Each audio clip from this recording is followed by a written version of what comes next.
the Chancellor and his priorities are. Poland must pay daily fines of over €1 million over controversial reforms to its judiciary. The sanctions have been ordered by the European Union's top court. From FSN's Europe desk in Brussels, Lucy Hoff reports. Imposing daily fines in excess of €1 million is the final and most drastic step the European Court of Justice could have taken. The EU's executive says reforms conducted in Poland are a threat to judicial independence and subject the country's judges to political control. The sanctions will be deducted from the EU funds that Poland periodically receives. But last week, Polish Prime Minister Mateusz Morawiecki said the country would not be intimidated. From bureaus worldwide, this is FSN. With FSN Spotlight, I'm Simon Marks. Today, Grandparents for Climate Action. It's a British pressure group of activists vowing to make their voices heard at the upcoming COP26 Climate Change Summit in Glasgow. With the UN warning only yesterday that the world is still flirting with climate change disaster, much of the focus remains on young activists like Greta Thunberg. But Nancy Lindisfarne, a grandparent campaigning for change, says she'll be at COP26 as well. What we're seeing now is this enormous kind of energy that is coming, of course, from the young, from Greta, from others, but also the evident increasing urgency about the climate. California, the West Coast is burning, the Arctic ice is melting. So suddenly there's an energy again. And one of the things that I'm going to do is go to the COP with the idea of reviving, I suppose, I hope across the country, the kind of action that we had 5 years ago to pitch us up so that we can actually join the front lines. She says the failure of the Paris Climate Change Accords to deliver real progress has reignited impetus among an older generation of activists who are demanding change. And hers is just one of several groups mobilising grandparents and retirees who want to protect the climate for future generations. The main news again. Police in New Mexico say there could have been as many as 500 rounds of ammunition on the set of the film Rust, where Alec Baldwin accidentally killed cinematographer Helena Hutchins. Top US military commander General Mark Milley says China's test of a hypersonic weapon is very concerning, and the EU's top court has ordered Poland to pay fines of over €1 million a day over controversial reforms to its judiciary. And that is the latest feature story news. Simon Marks reporting. While waiting to interview for a web consultant position with local marketing firm Bizco, applicant Ryan Ehrlich told Onion reporters he wasn't entirely sure he was dynamic enough for his prospective employer. When I first saw that the agency was looking for a leader willing to contribute as a valued member of the team, I thought I was the perfect fit. But the more I think about it, the less I'm sure I'm actually an energetic self-starter. I mean, I think I'm a versatile independent thinker, but honestly, how do you even know for sure? Ehrlich, who found Bizco's online job posting earlier this week, went on to express doubts that he truly possesses the forward-thinking instincts and next-generation idea assets required to work with the fast-paced marketing firm's team of self-starters. Can I reimagine a brand for a digital landscape? Sure, but do I really have the energy, skills, enthusiasm, and passion to be a part of this dynamic, growth-oriented company? I just don't know. Oh God, who am I kidding? There's no way I'm on the cutting edge. This is the Onion News Network.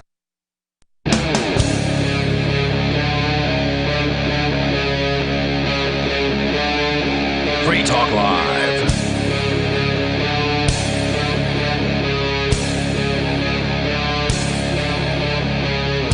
It is Free Talk Live, where you can call in, talk about whatever is important to you. 603-283-6160 is the call-in line if you'd like to weigh in with your thoughts and opinions.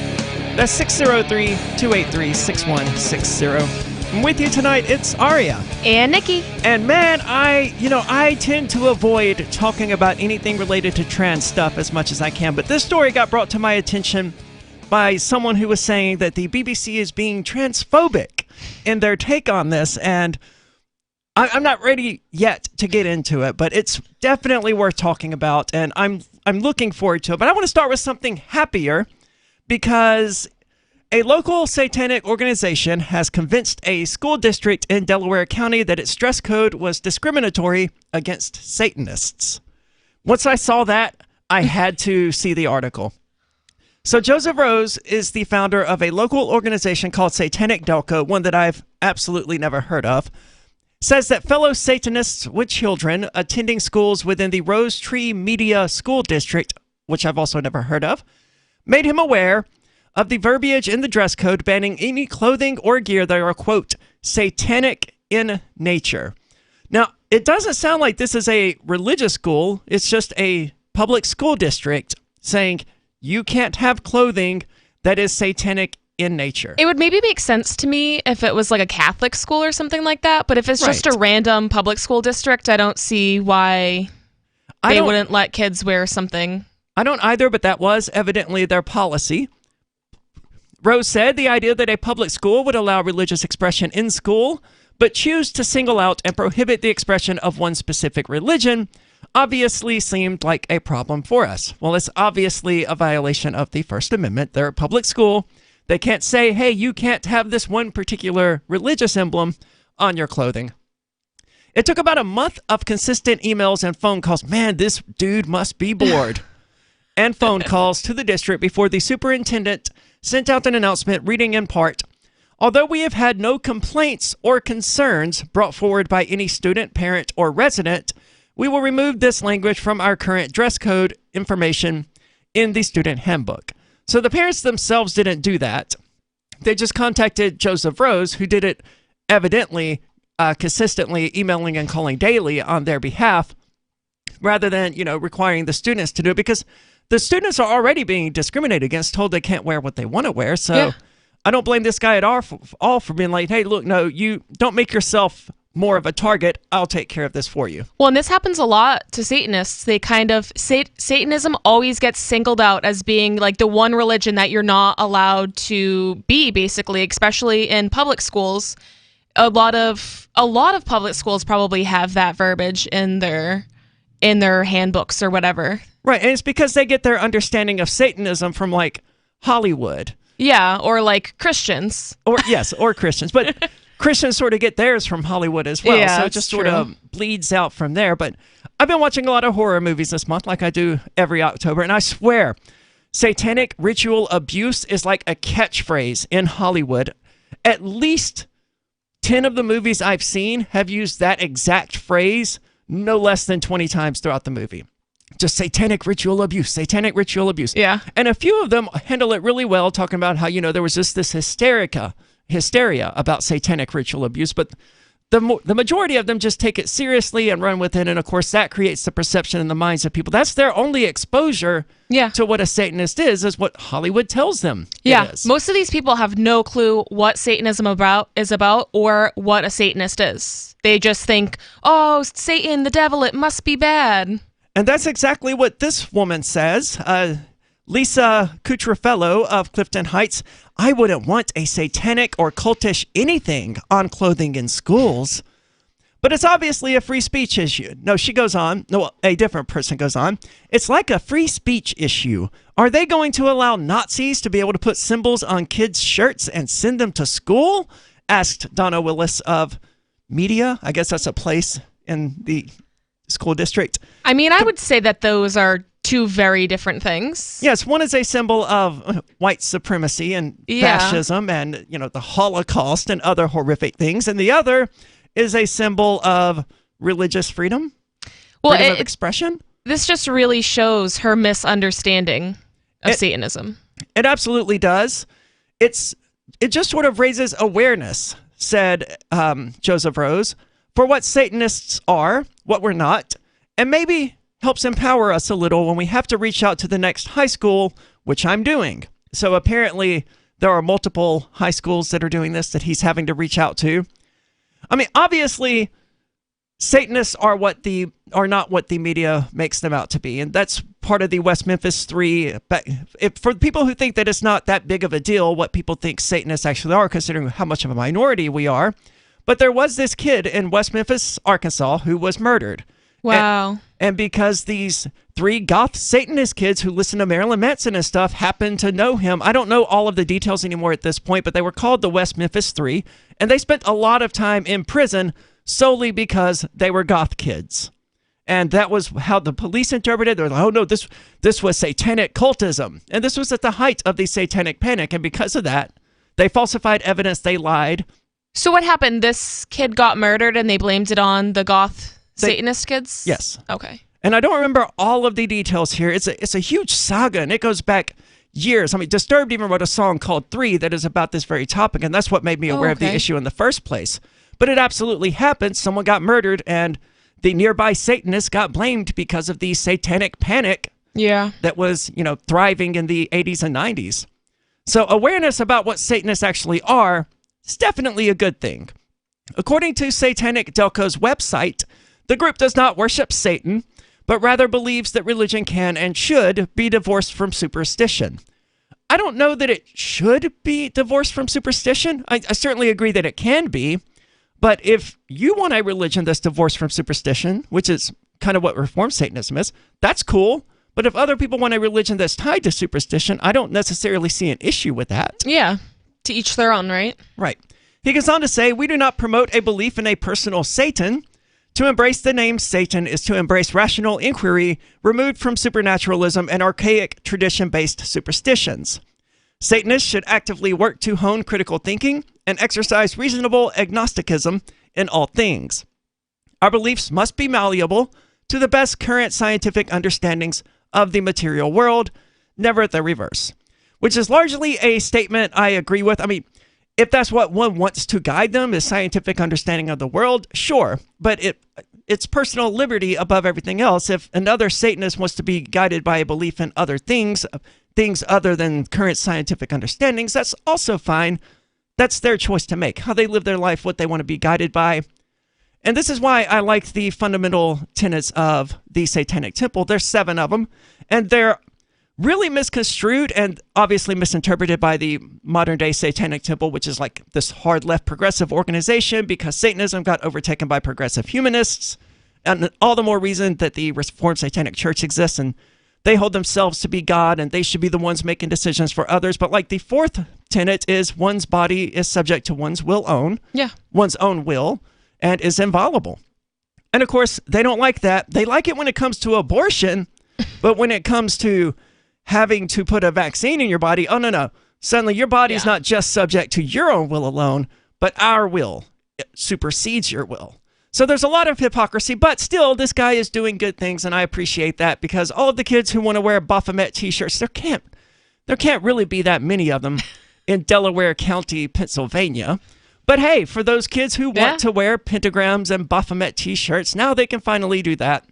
So kudos to this guy for putting in the work and actually consistently emailing and calling the superintendent in order to get them to reverse this policy. Did the article say how this guy got involved with doing this? Yes, fellow Satanists with children that attended schools within the district made him aware of it. Okay. And he was like, okay, well, something needs to be done about this, because you're not banning all religions from having clothing or gear there. You're just banning this one particular religion, which obviously is an issue. And hopefully, now more people within the school district, I mean, they're not listening to this guy, though. They're just saying, I don't want satanic or cultish imagery. Yeah. I just want my kid to be able to wear his cultish cross. What's wrong with that? But maybe I'm wrong here. 603-283-6160. There's more coming up. It's Free Talk Live. Are you tired of governments murdering people around the world? Stop using their money. There is an alternative. Bitcoin is a stateless, free market, non-political currency. Bitcoin cannot be inflated or controlled by any government. By using their money, you are helping the state. Stop doing it. You have an incredible alternative available now. Learn it, use it, spread it. Get started with Bitcoin at Bitcoin.com. That's Bitcoin.com. Do you feel like your nation, state, or community no longer holds your values? Have you dreamt of a place where people agree that liberty is important and are free to pursue their projects so long as they respect the property of others? There are many people just like you that are discovering freeprivatecities.com. Their social media links are at the upper right of the page at freeprivatecities.com. All skill levels will be needed when the first of the Free Private Cities opens. It's sooner than you think. Stop arguing and build. freeprivatecities.com. Breaking weather news. Belize is sunny and around 82 degrees every day this week. What's the forecast for your life? If current politics and economic prospects are cramping your freedom, escape to the tropics. ECI Development has affordable second homes for you to own or rent in Belize and other tropical countries. Places with stable governments and growing economies. Secure your freedom now.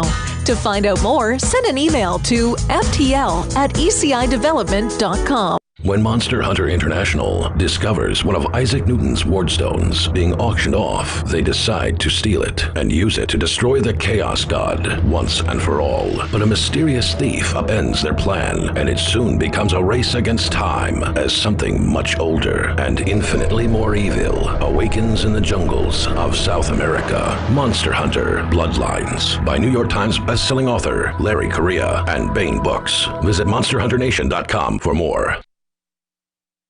This is Michael Dean from the Freedom Fiends. I've run websites since 1996 and have used over a dozen web hosts in that time. AgristHosting.com is the only one that hasn't broken my heart. Agrist Hosting's uptime and service is stellar, and their DDoS mitigation is the best I've seen.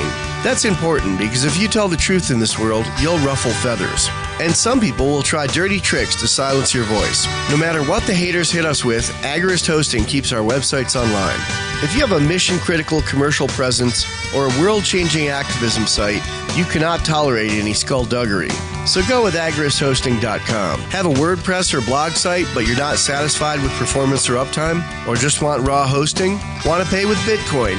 Agrist Hosting specializes in high-performance hosting with personalized service. Go to agristhosting.com and click on the button that says Get Hosted.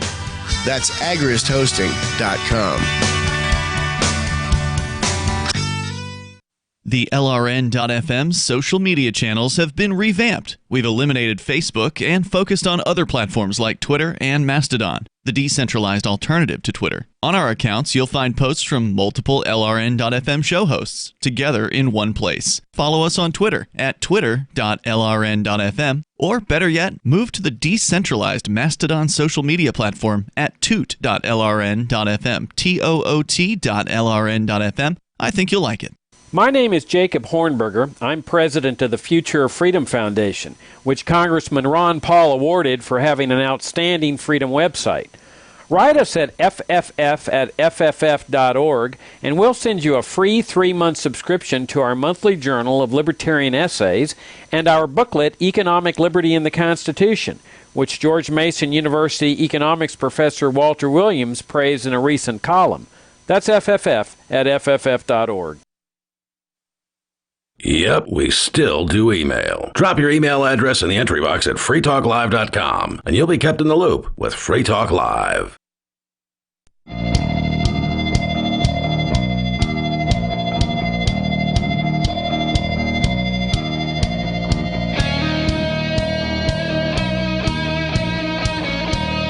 It's Free Talk Live, where you can join us, share your thoughts and opinions. 603-283-6160 if you'd like to do that. That's 603-283-6160. With you tonight, it's Aria. And Nikki. And coming up, I am going to be ranting, and I'm sure Nikki will be joining me because apparently it's relatively common for trans women to rape women, and the hardcore progressive LGBT left doesn't seem to get why that's an issue.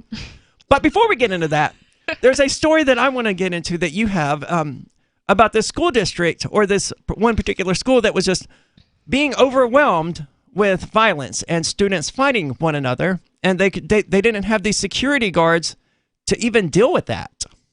Yeah, so there was a violent week at school in a school in Louisiana that saw 23 students arrested over the span of 3 days. This is Southwood High School, and the parents knew that something needed to change. So I think what bothers me most about this is that it was an odd number of people arrested, right? Because that means at least one person got teamed up on by two people, and that's never good. See, I wouldn't even have thought of that, but that's true. That could have been what happened. I don't know how else it could be an odd number unless like the kid was fighting himself. That would be interesting. Just that bored in class. Yeah. I'm going to make this more interesting. So some dads decided to take matters into their own hands. They formed Dads on Duty, a group of about 40 dads who take shifts spending time at the school in Louisiana, greeting students in the morning and helping maintain a positive environment for learning rather than fighting. You know, kind of like what the teachers are supposed to be doing. Well, also, what the dads are supposed to be doing. Yeah. Setting good examples, being friendly, learning the kids, learning the community. I just wish, it's a bunch of dads going to the school to be security, and they didn't even come up with a dad joke for their name. I know, just Dads on Duty. You guys couldn't have thought of anything better than that.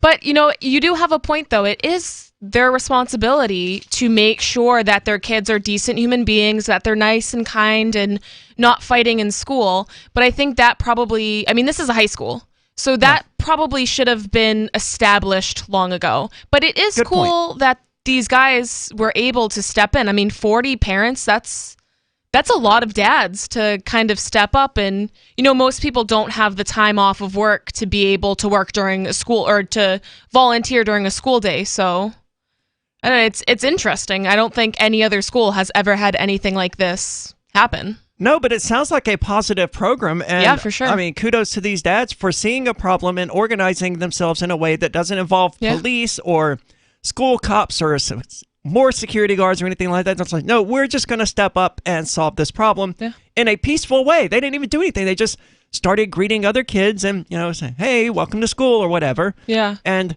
that solved the problem. So, and the students say it's working, and the numbers prove it. There hasn't been a single incident on campus since the dads showed up. And though none of the dads have degrees in school counseling or criminal justice, they do have some relevant experience. Well, you don't really need a degree in criminal justice to, operate within the community. Because I think that's probably the biggest aspect of this. You don't want to fight this kid because you just met his dad and his dad seemed pretty cool or whatever. Or they met your dad and your dad seemed pretty cool. It's a good way of bringing a community together in a peaceful way. Honestly, I think if they had degrees in criminal justice, it would make it worse. It probably would, yeah. because then they'd be school cops who were just authority figures and not some random dad. Yeah, so I think this probably works a lot better than a typical security guard, and especially a school cop.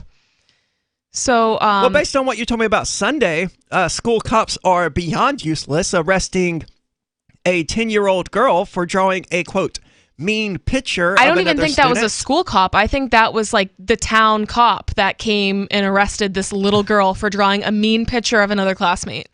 I can't even, it blows my mind. Yeah, that blows my mind. It's getting crazy out here, folks. Episode. One of the dads said, we're dads. We decided the best people who can take care of our kids are us. Which makes sense. So why didn't they, if they have this much time, why not just take your kid out of public school? If they have 40 parents willing to step up, wouldn't they just be able to kind of form a homeschooling group? But I also think that maybe I don't believe that I obviously really, really advocate for homeschooling, but I don't believe that every parent is necessarily capable of homeschooling their kids.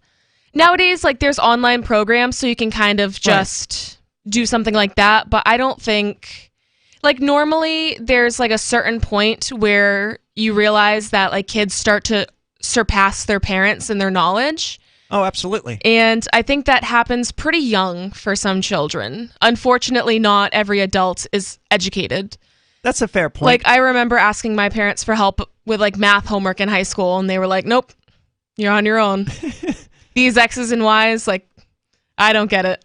It's also true that a lot of these dads may just have 30 minutes. They're hanging out at the school between 7:30 and 8 on their way to work or whatever. So they don't have a full day to spend homeschooling their kids. So this is in Louisiana, and I think the culture might be a little bit different than it is up here in New Hampshire. Homeschooling's a pretty big thing, especially in the libertarian community. Sure. But a lot of people in New Hampshire seem to homeschool their kids and do more homesteady type stuff. Whereas in Louisiana, it seems like this probably isn't a rural area either. It seems like it might be a city. So that's probably not as big out there as it would be someplace like New Hampshire. I'm continually shocked by the number of schools here in Keene, New Hampshire, because one of the towns that I lived in when I lived in Mississippi, it had a population about half of Keene's, but it only had the one school. Yeah. I mean, 12,000 people, one school. Keene, 22,000. And I don't even know how many schools there are here. There's at least 4 that I can think of, 2 of which are private schools. And there's at least 5 that I can think of, 2 of which are private schools. And probably more than that I don't just know about because I don't have any kids. So yeah, school choice is definitely a big thing here. Private schooling, also a very big thing here, because 2 private schools in one little 22,000 population. A lot. Yeah. And a lot of homeschooling as well, as you mentioned. So the article continues to say, now any negative energy that enters the building has to run the gauntlet of good parenting. That's a good way of putting it. I like that. I immediately felt a form of safety, one of the students said. We stopped fighting and people started going to class. Well, you got to do something when you have 23 fights in 3 days. And 23 students getting arrested over the span of 3 days. Oh, that's right, 23 students. Crazy. Yeah. I know there's probably more fights than that. That's true. Yeah, that's insane. See, I went to like a preppy high school kind of, so there were probably like 3 fights over the span of the time I was there. There was nothing like this when I was in high school. When I was in school, there was about 1 fight a month, I would speculate, but this was right before they started calling the cops on students who were fighting. They just sort of, the principal would come or a teacher would come, they would separate them and they would get suspended for 5 days or whatever. Yeah. Now, I feel like that was a good thing because it allowed these students to learn some valuable lessons. 1, how to fight, because one day you may be out there on the streets and you may have to actually fight to defend yourself. Yeah. It's good to have at least some experience instead of going directly to jail or whatever. But what are your thoughts? Is it a good thing to arrest students for fighting, teenagers for fighting? 603-283-6160. There's more coming up. It's Free Talk Live. Free Talk Live's video archives have been on LBRY for years. LBRY is an uncensorable, decentralized, blockchain-based media sharing protocol, and we're big fans of it here on Free Talk Live. In 2020, LBRY launched Odysee, a video sharing website to compete with YouTube, and it's really taking off. Now with over 1 million channels, many of whom are disaffected YouTube creators. During YouTube's crackdown for not towing the government line on COVID, the Free Talk Live YouTube channel started receiving strikes and could be completely taken down at any moment. Thankfully, Odysee started offering live streaming, so we're now streaming live every night and posting our video archives permanently to Odysee. You can watch live or anytime on our Odysee channel by visiting video.freetalklive.com. If you want to go all in, download the desktop app at lbry.com, and then every video archive you watch, you'll help seed and keep it online forever. At minimum, we ask you visit video.freetalklive.com and follow us on Odysee today. video.freetalklive.com. From Feature Story News in Washington, I'm Simon Marks. Prosecutors in New Mexico say they have not ruled out the possibility of criminal charges being filed in connection with the killing of cinematographer Helena Hutchins on the set of the film Rust earlier this month. The actor Alec Baldwin fired the fatal shot after being handed a gun that he believed contained only blanks. But police say they think there were as many as 500 rounds of ammunition on the set, some of them real bullets. Sheriff Adam Mendoza says the investigation continues into the projectile that killed the filmmaker. We suspect that there was other live rounds that were found on the set. If the sheriff's office determines during our investigation a crime has occurred and probable cause exists, an arrest or arrests will be made and charges will be filed. Top U.S. military commander General Mark Milley says China's testing of a hypersonic weapon is very concerning. It's a very significant technological event that occurred, or test that occurred by the Chinese, and it has all of our attention. The chairman of the Joint Chiefs of Staff told Bloomberg TV the U.S. reaction was similar to the moment America realized the USSR had an advantage in the 1950s space race. What we saw was a very significant event of a test of a hypersonic weapon system, and it is very concerning. I think I saw in some of the newspapers they used the term Sputnik moment. I don't know if it's quite a Sputnik moment, but I think it's very close to that. Reaction has split along party lines to the budget unveiled on Wednesday by Britain's Chancellor. Rishi Sunak said the economy is recovering from COVID-19 faster than expected. He pledged £150 billion of fresh investment in a bid to help revive the economy. Lucy Fraser is a lawmaker with the country's governing Conservative Party. We are going to invest, but we're going to invest very carefully and very strategically in the things that will grow our economy. And James Murray is a lawmaker with the opposition Labour Party. Well, we have to look at the budget in front of us and give our honest reaction. My honest reaction to it, sitting there today, was that the budget really shows how out of touch the Chancellor and his priorities are. Poland must pay daily fines of over €1 million over controversial reforms to its judiciary. The sanctions have been ordered by the European Union's top court. From FSN's Europe desk in Brussels, Lucy Hoff reports. Imposing daily fines in excess of €1 million is the final and most drastic step the European Court of Justice could have taken. The EU's executive says reforms conducted in Poland are a threat to judicial independence and subject the country's judges to political control. The sanctions will be deducted from the EU funds that Poland periodically receives, but last week Polish Prime Minister Mateusz Morawiecki said the country would not be intimidated. From bureaus worldwide, this is FSN.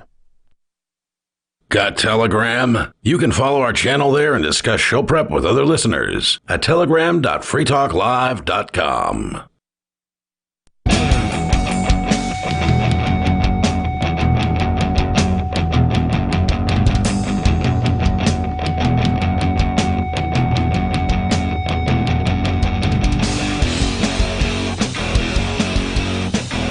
It's Free Talk Live. You can join us, 603-283-6160 if you'd like to do that. That's 603-283-6160. I want to tell you about Bitcoin.com. It is the best place to go to learn about cryptocurrency. Just click Getting Started at the top of the page. Take just a few minutes out of your day to learn about this world-changing, important information.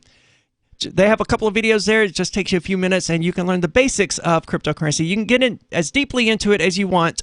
But all you really need to understand to start is the basics, and you can find that at Bitcoin.com. And if you already know the basics and just want to stay up to date on what's happening in the world of cryptocurrency, news.bitcoin.com has everything you need to stay up to date on all of the news and headlines that are relevant to you. That's news.bitcoin.com. Now, the headline for this article is, "We're being pressured into sex by some trans women." Well, without even getting into the article, I already am bothered by it because being pressured into sex is rape. Yeah. No matter how people slice it. It doesn't matter if you're a man, woman, trans, cis, whatever you are, it's not cool. But there's so much to unpack in this story that let's start. Let's just get into what 24-year-old Jenny has to say. She is a lesbian who did not want to have sex with a trans woman. I've had someone saying they would rather kill me than Hitler. They said they would strangle me with a belt if they were in a room with me and Hitler. That was so bizarrely violent just because I won't have sex with trans women. Now, Jenny is a lesbian.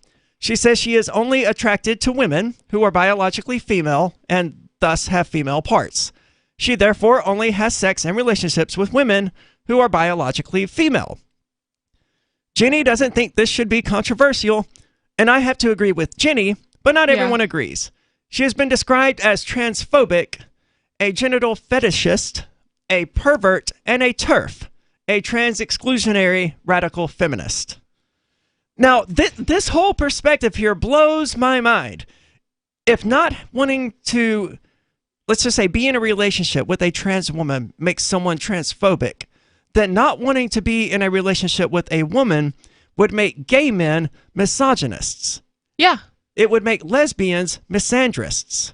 And if that reasoning doesn't sound right to you, it's because the reasoning is wrong.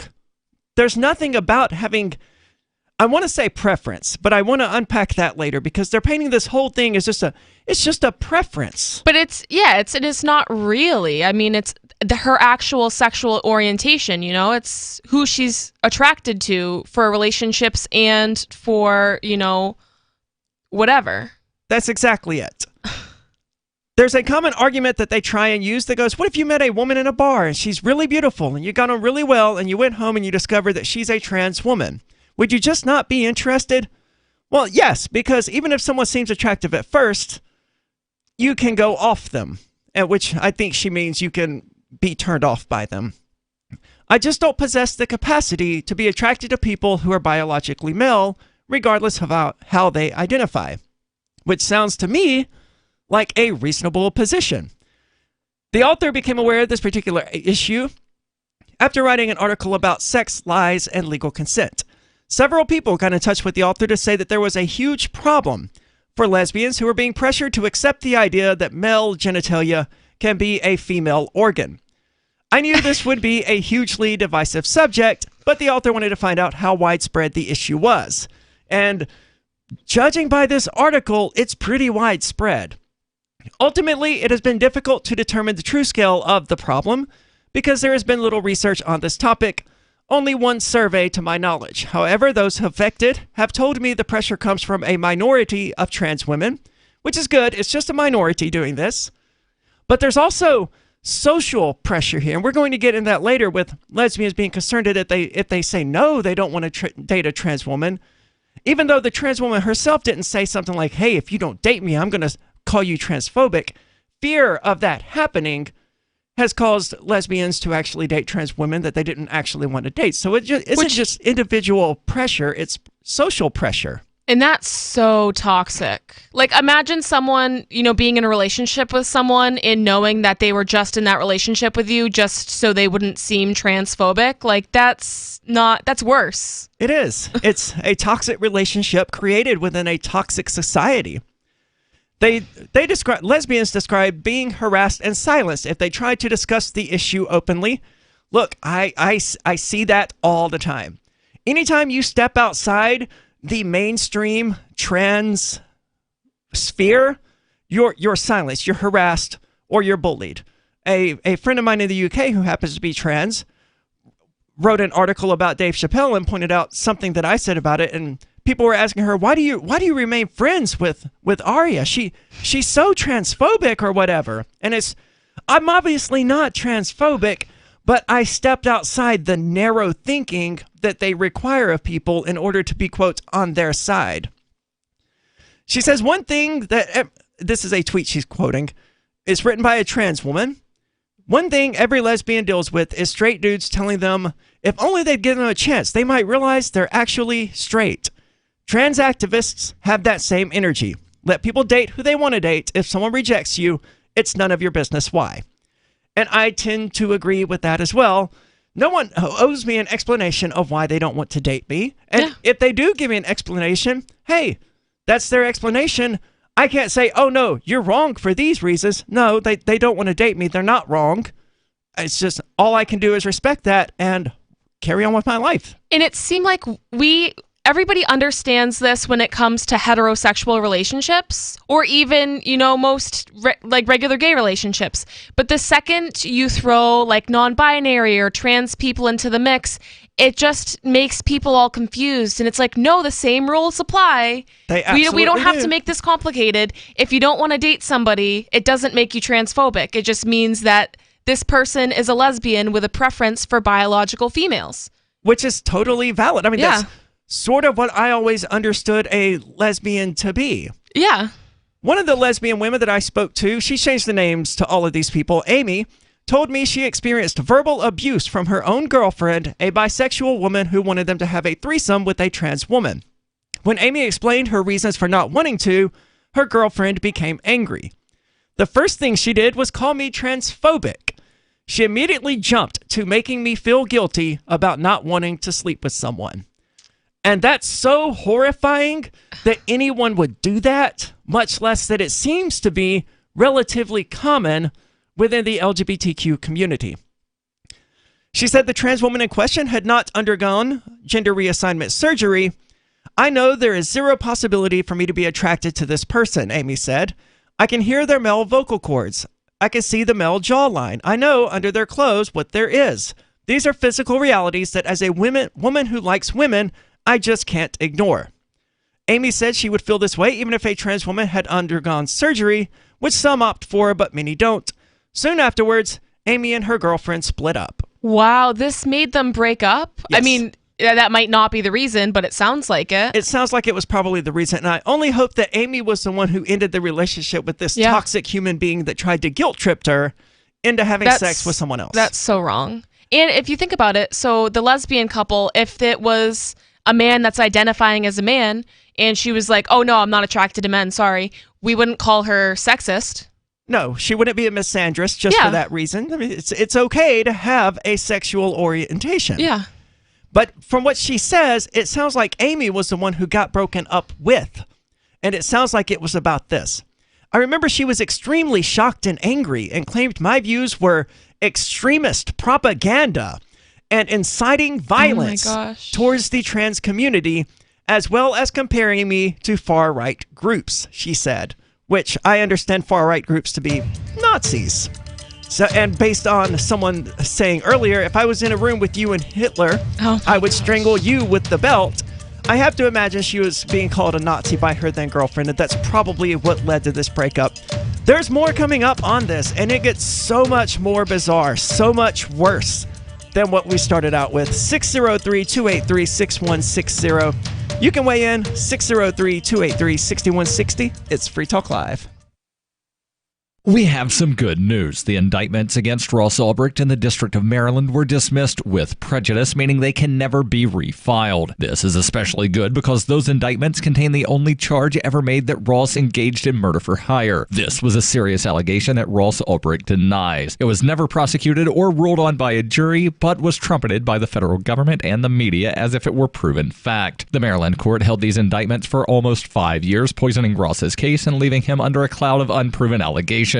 As explained in Ross's appeal to the Supreme Court, the fact that the judge used these allegations to give Ross a draconian sentence of double life without parole violated his Sixth Amendment right to a jury trial. Judges are required to issue sentences based on convictions decided by a jury, not unproven allegations never even charged at trial. Although this is a positive development, the dropped indictment will not set Ross free. Now, a presidential pardon is Ross's only hope of freedom. Sign the petition at freeross.org. freeross.org. Is oral health important to you? If you don't like your own teeth, fresh breath, or kissing people, then by all means stop listening. Several years ago, I met Jessica Armand, founder and CEO of My Magic Mud, and I became passionate about the product that she created and never want to live without it. It's clinically proven to whiten teeth, but I find it does much more. They want you to love My Magic Mud as much as I do, so they're giving you a money-back guarantee plus 20% off. Go to mymagicmud.com and use coupon code FTL20 at checkout. mymagicmud.com, FTL20. There are lots of ways to listen to Free Talk Live. Our podcast has been around since podcasts began, and now the FTL feed is loaded with content besides our full show archives. Did you know that we make it easy for you to customize your podcast subscriptions? We have different feeds, one that includes only our full shows, one with just the Daily Digest, and our main feed that includes everything. You decide what you listen to. It's quick and easy to customize your feeds at feeds.freetalklive.com. That's feeds.freetalklive.com. Join liberty-minded voluntarists, anarchists, and libertarians from June 27th through July 3rd for the 6th annual Fork Fest at Rogers Campground in the beautiful White Mountains of New Hampshire. Fork Fest is a fork of the Porcupine Freedom Festival, which sold out for the first time in 2021. Fork Fest takes place the week after Pork Fest, but Fork Fest is decentralized, which means that there's no ticket cost and no one is in charge. All you have to do to join the fun is reserve your camping site, RV site, or motel room with Rogers Campground for June 27th through July 3rd. There's no better place to celebrate Independence Day than around other freedom-loving activists in the Shire. You can find out more at the unofficial website, forkfest.party. You can also connect with other attendees on the Forkfest Telegram and Matrix chat rooms, as well as the Forkfest Forum. You can find links to those at forkfest.party. We hope to see you there. Forkfest.party. What if you want to hear the latest episode of Free Talk Live, but all you have is your phone, you forgot to download our archive, and you have no data connection? You can call our Listen line at 641-793-0191. That's a long-distance number, so you may incur charges. If not, listen as long as you want. 641-793-0191. The Free Talk Live listen line, 641-793-0191. There are basically two types of advertising, direct response and branding. Radio's great for direct response with its low cost to listener ratio, but audio can't be beat for branding, which is a longer-term endeavor. You want to be the first thing that someone thinks of when they think about your product or service. If you have a local business that you want kept top of mind in your community, call the station. If you need national reach, Free Talk Live's got around 200 radio stations, millions of monthly listening sessions, can suit all budgets, and if we don't think we're right for you, we'll tell you. Email me, mark@freetalklive.com. Our Matrix server is about as free as internet chat can be. Join the existing rooms or create your own at chat.freetalklive.com.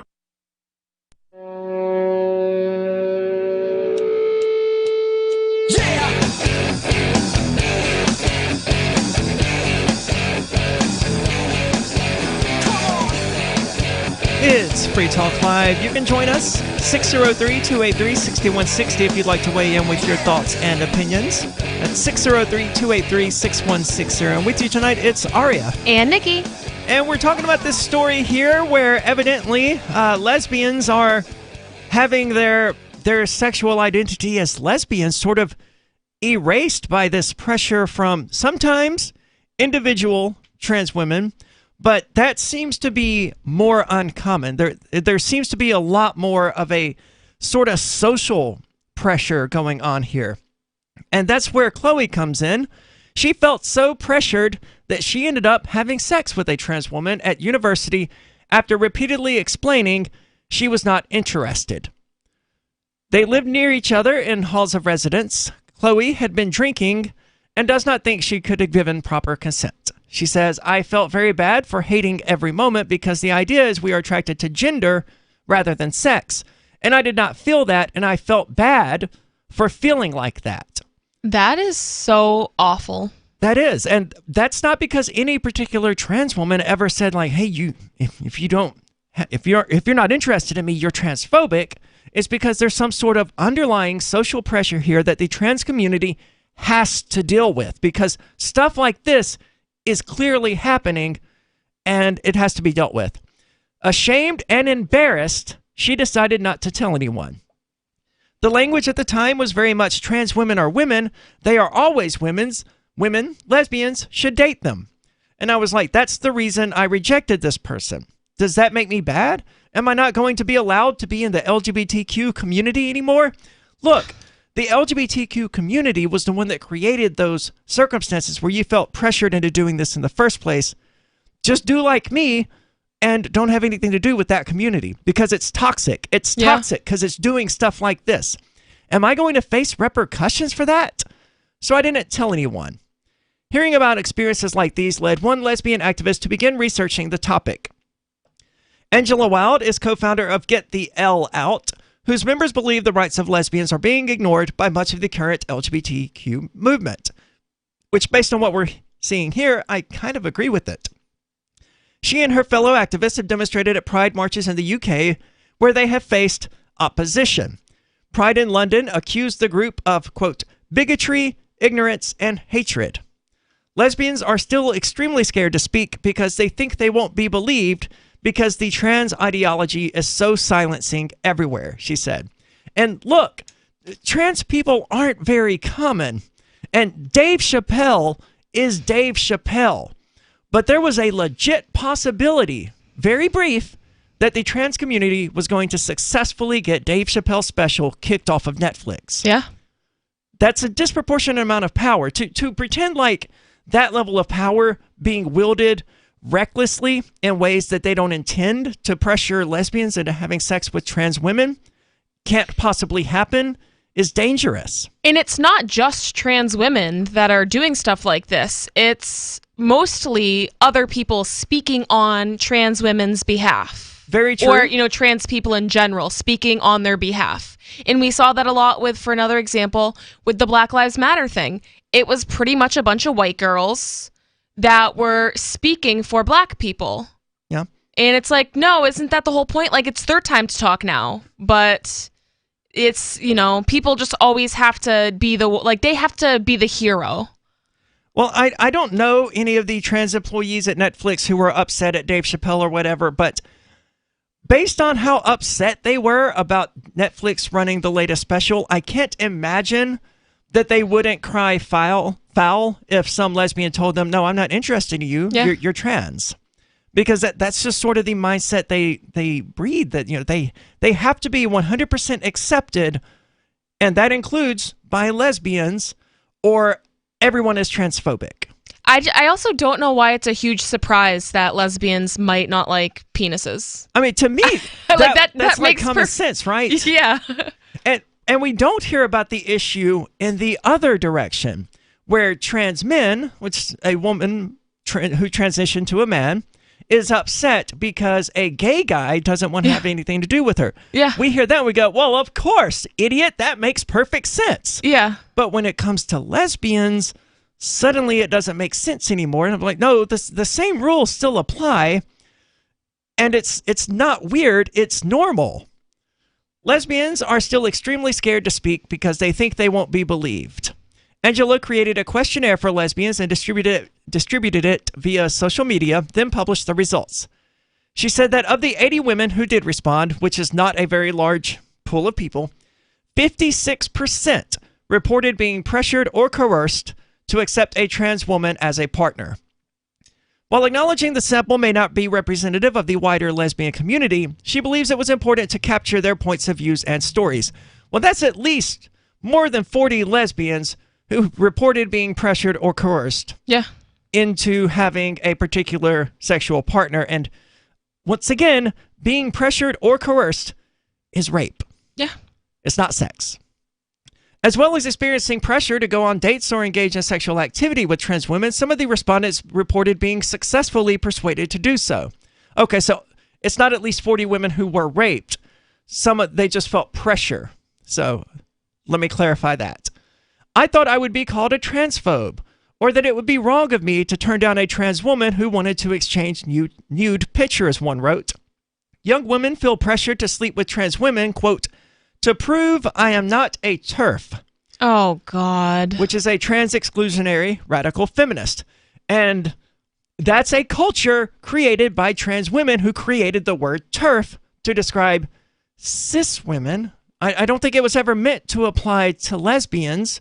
But obviously, I guess there could be some lesbians out there who are like, no, you're a man. But having that and not wanting to have a relationship with you because of the parts of your body are totally different things. One woman reported being targeted in an online group. I was told that homosexuality doesn't exist, and I owed it to my trans sisters to unlearn my, quote, genital confusion so I can enjoy having sex with them. What? Yes. And now this isn't an online group, right? Not in the real world, but the fact that it happened at all is horrifying. That is not at all okay.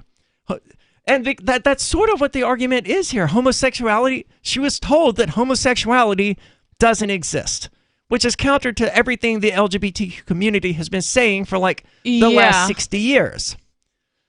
They are very confused. Whoever is doing this is very, very confused. They're complicating everything when really it should just be, I mean, to me and you, we seem to agree that it's pretty obvious. Yes. The way like these social rules and social norms should be, like rape it's a pretty like black and white topic, pretty black and white issue. Well, what I'm noticing here is they're not actually pointing to very many trans women who are saying, hey, no, look, you have to date me or you have to have relations with me or whatever. Otherwise, you're transphobic.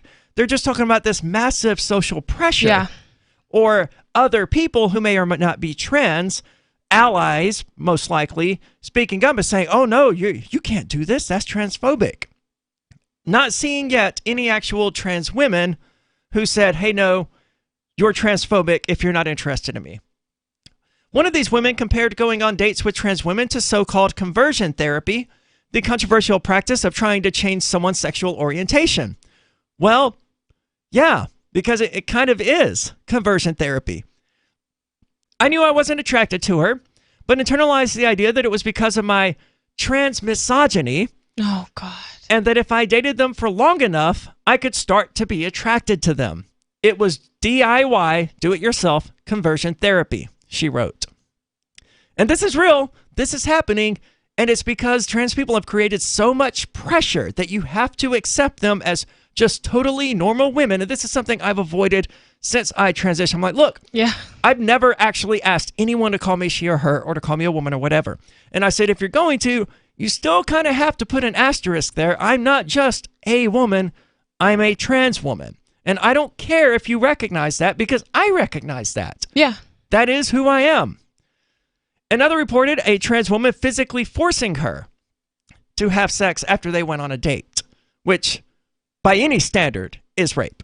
They threatened to out me as a TERF and risk my job if I refused to sleep with her. I was told I was too young to argue and had been brainwashed by queer theory, so she was a woman, even if every fiber of my being was screaming throughout, so I agreed to go home with her. Oh my gosh, that is so messed up. It is, and there's more stories like these, and the article gets into them, and this is an issue that needs to be talked about, and a lot of trans women are speaking up saying, hey, this needs to be talked about. 603-283-6160 if you want to weigh in. That's 603-283-6160. There's more coming up. It's Free Talk Live. Are you tired of governments murdering people around the world? Stop using their money. There is an alternative. Bitcoin is a stateless, free market, non-political currency. Bitcoin cannot be inflated or controlled by any government. By using their money, you are helping the state. Stop doing it. You have an incredible alternative available now. Learn it, use it, spread it. Get started with Bitcoin at bitcoin.com. That's bitcoin.com. Do you feel like your nation, state, or community no longer holds your values? Have you dreamt of a place where people agree that liberty is important and are free to pursue their projects so long as they respect the property of others? There are many people just like you that are discovering freeprivatecities.com. Their social media links are at the upper right of the page at freeprivatecities.com. All skill levels will be needed when the first of the Free Private Cities opens. It's sooner than you think. Stop arguing and build. freeprivatecities.com.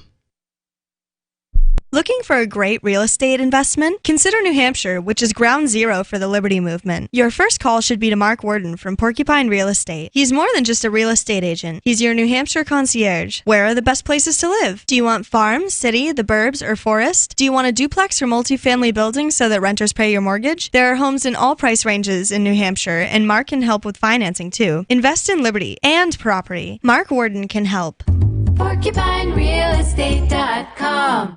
Tired of cancel culture? Sick of mega tech corporations holding an axe over your head? Join the LRN.FM Matrix chat server. It's self-hosted, so no one else can tell us what to do or say. Don't like the existing channels? You can make your own. You can even connect into some of our channels from other Matrix servers. It's federated. For the full LRN.FM Matrix experience, though, you should join our server via the step-by-step instructions at chat.lrn.fm.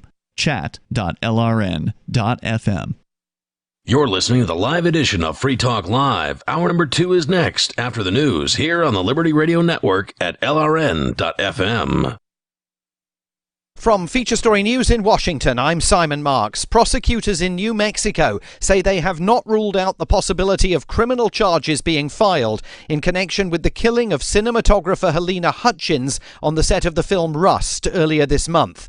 The actor Alec Baldwin fired the fatal shot after being handed a gun that he believed contained only blanks. But police say they think there were as many as 500 rounds of ammunition on the set, some of them real bullets. Sheriff Adam Mendoza says the investigation continues into the projectile that killed the filmmaker. We suspect that there was other live rounds that were found on the set. If the sheriff's office determines during our investigation a crime has occurred and probable cause exists, an arrest or arrests will be made and charges will be filed. Top U.S. military commander General Mark Milley says China's testing of a hypersonic weapon is very concerning. It's a very significant technological event that occurred, or test that occurred by the Chinese, and it has all of our attention. The chairman of the Joint Chiefs of Staff told Bloomberg TV the U.S. reaction was similar to the moment America realized the USSR had an advantage in the 1950s space race. What we saw was a very significant event of a test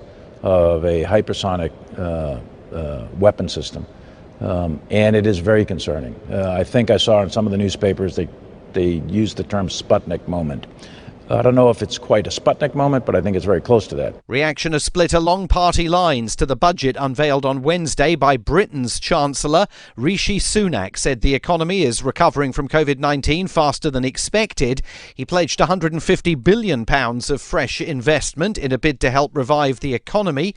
Lucy Fraser is a lawmaker with the country's governing Conservative Party. We are going to invest, but we're going to invest very carefully and very strategically in the things that will grow our economy. And James Murray is a lawmaker with the opposition Labour Party. Well, we have to look at the budget in front of us and give our honest reaction. My honest reaction to it, sitting there today, was that the budget really shows how out of touch the Chancellor and his priorities are. Poland must pay daily fines of over €1 million over controversial reforms to its judiciary.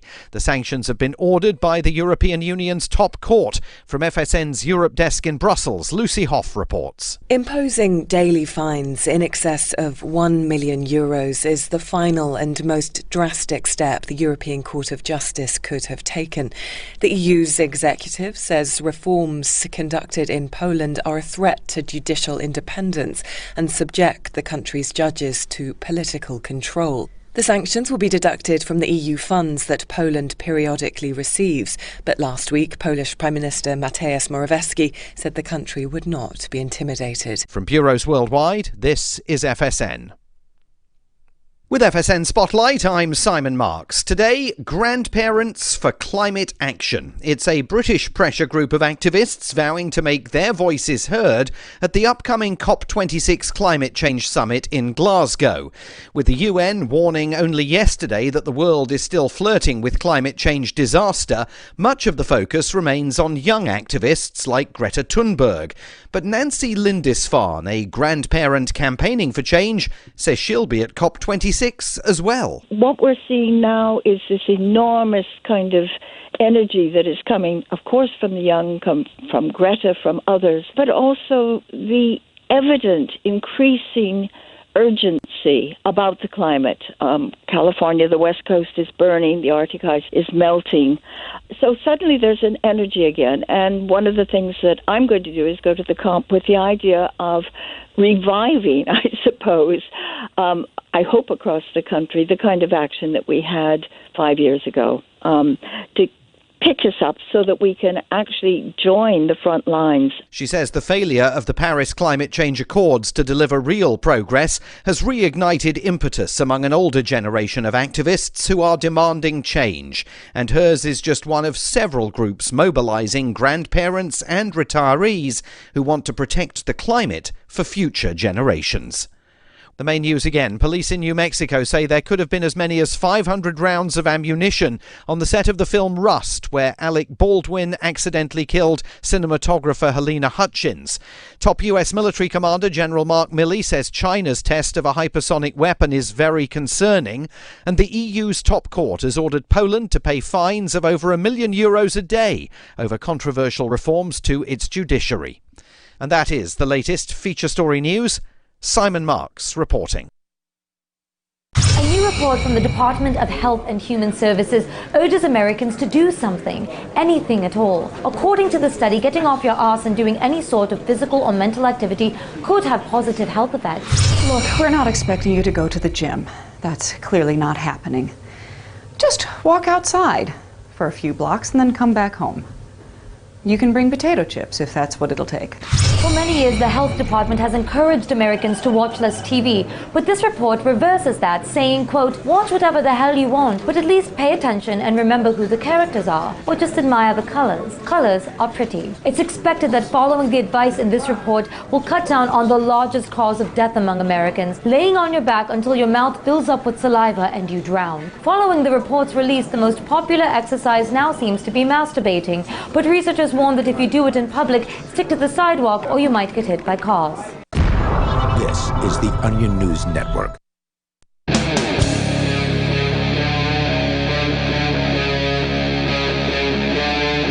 Free Talk Live.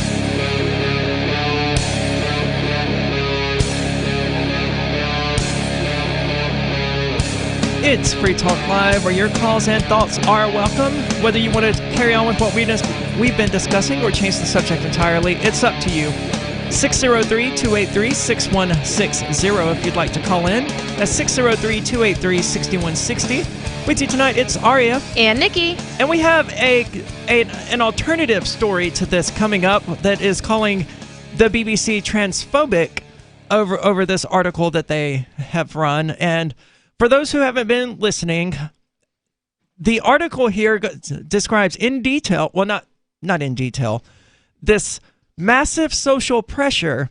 They haven't explicitly identified any trans women who said anything like, you have to be willing to date me or you're transphobic. I think there was just that last one. Which was the trans woman who didn't respect the fact that the lesbian was too drunk to have consented. Yeah, I think that's what it was. Yeah, but that's the only one that we've heard of. And that's seriously messed up in its own right. Yeah. But as far as I'm aware, I don't recall that person saying, oh, well, you have to be willing I think she said that she was blackmailing her, if I remember correctly. It's not impossible. But I don't think the article is transphobic. I think it raises a serious issue that people in the trans community need to actually deal with, because this social pressure is evidently very real. But let's go to the phones. We have Bad Slave calling from New Hampshire. Bad Slave, you're on Free Talk Live. Hi, Aria. Hi, Nikki. Thank you for taking my call. I just want to say that in my, and you can confirm this or not, Aria, but it occurs to me that all the interactions that I see of trans women people, women, mostly women. I don't think the men are this way because they're originally feminine in a sense, I guess. But the ones who transition from men to women, I mean, even the panel discussion with Ben Shapiro and that football player, trans person. I don't know who you're talking about. You caught that one? Oh, okay, never mind. No, I mean, so what's your opinion on this?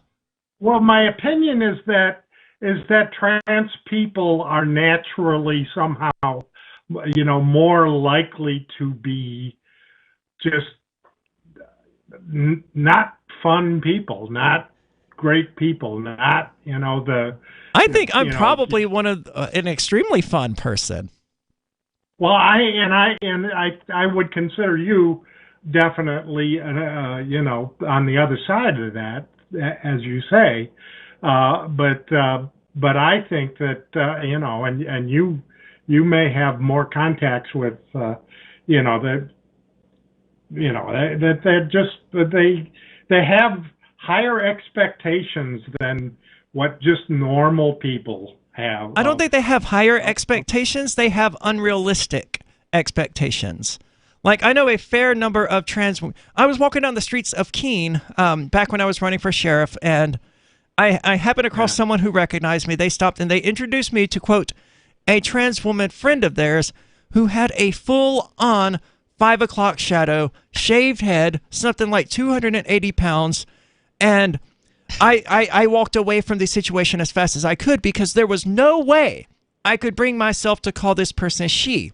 And I know what the trans community would say about this, because I would have called this person he if I had used a pronoun. They're like, well, you're just making their gender dysphoria worse by calling them he. No, that beard is making the gender dysphoria worse. If you want to be treated like a woman, if you want to feel like a woman, do something to achieve that. Don't expect other people to put in the work for you. Yeah, I mean, I actually, watch Blair White's podcasts, and man, she's done a great job getting herself looking like a woman, and that counts. And I've complimented. I don't know anything about Blair White, but I mean, really, that's interesting. Why would I? I don't care what other talking heads have to say. She's a popular YouTuber. Yeah, I don't care what she has to say, but I mean, sure. Plastic surgery is not very expensive. I have a vocal surgery consultation coming up next month. It's just something that, I hadn't really felt the urgent need to do. Yeah. But now I'm like, look, if I'm really going to be talking for a living, I would want my voice to more accurately reflect how I'm trying to appear.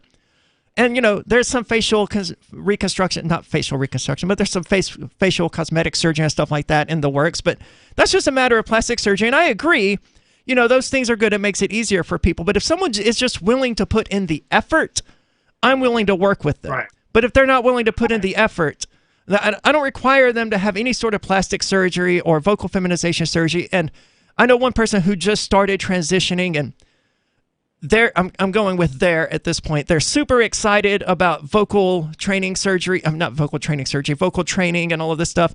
Having tried that crap for years, it's completely ineffective. So I don't blame people for their voices. I don't blame them for having, prominent brow bones or a deep voice or square shoulders. All of that stuff's beyond their control. But you could at least shave, maybe. Yeah, but you could at least shave the beard. I mean, that's the position I'm coming from with it. And if they're willing to meet me halfway, because gender norms, they are a thing. That's the whole reason that gender and sex are differentiated in modern society. I get it. Okay, your sex is male, but your gender is female because you identify as a female. Fine, whatever. But if you want me to respect that, then do the things that the gender that we know to be female in our heads is going to correspond for me so that I don't have to put in the work that you're willing to refuse to put in. That's how I feel about it. As long as people will meet me halfway, and thank you so much for the call tonight, Bad Slave. As long as people are willing to meet me halfway with some level of effort, then I will put in the effort to address them how they want to be addressed. Yeah. But if they're not willing to even meet me halfway, if they just want to sit there in men's clothes with a beard and a shaved head and be like, no, I want you to call me female. Well, sorry. And to me, that's a little weird. Nothing really confuses me about trans people, but it does confuse me when someone wants to be called her, she, but looks like a man and dresses like a man and has a beard and a shaved head. You would expect that person to identify as a man, but for some reason using feminine pronouns. To me, that makes absolutely no sense. It doesn't make sense to me either. I mean, do whatever you want to do, but you can't be really upset when people are misgendering you, But the trans community would say that I'm being transphobic by even having these positions, and I disagree entirely. I care about that person who I encountered on the street. I care about their mental health, so much so that I want them to actually do something that is causing them to experience gender dysphoria. Instead of having me do something, instead of having me put a Band-Aid on it, let's get this person to actually take some steps so that they feel the way that they identify, so that they look the way they identify. Let's actually address the gender dysphoria instead of pretending like it's not there. Because me calling this person her or she wasn't going to help at all. But shaving that beard probably would be a good place to start. So this article goes on. While welcomed by some in the LGBTQ community... Oh, I skipped this part. So they keep saying they here, but it's editor's notes, and I'm assuming the actual speaker wrote she. She threatened to out me as a TERF and risk my job if I refused to sleep with them. Oh, no, we did get into that.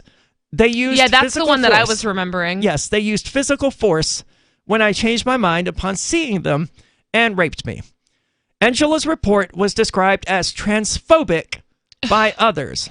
And it's so frustrating because if a cis male did that to somebody, the LGBT community would be all over it. They would be crucifying him. But if a trans woman does it, it's somehow okay, and then she's transphobic for getting raped, that makes absolutely no sense. It makes none at all. And it's always okay to withdraw consent.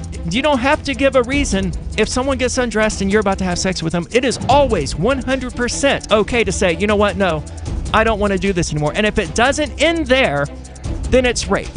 So it's not transphobia to call that rape. Yeah.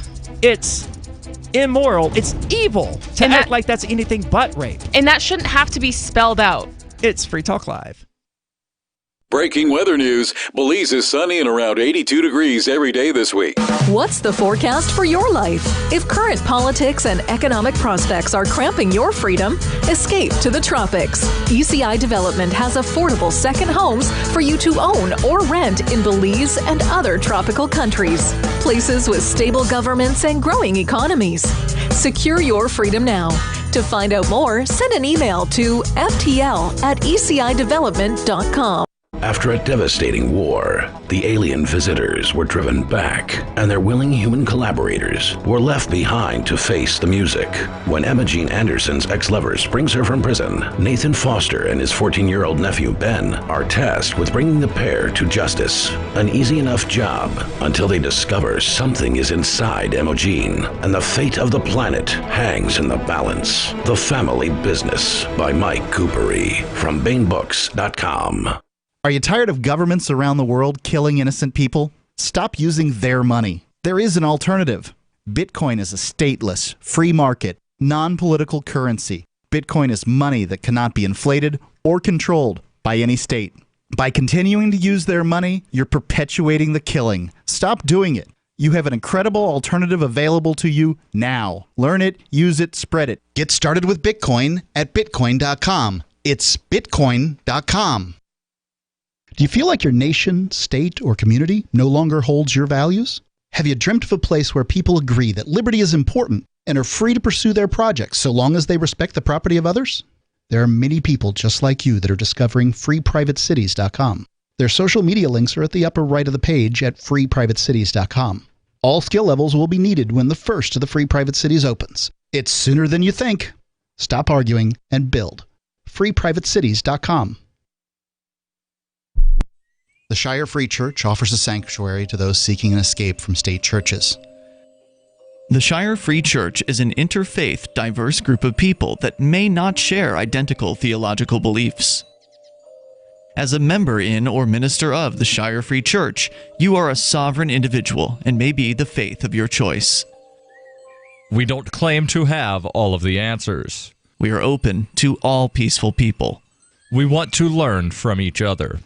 What unifies the Shire Free Church and its diverse members is peace, love, and liberty.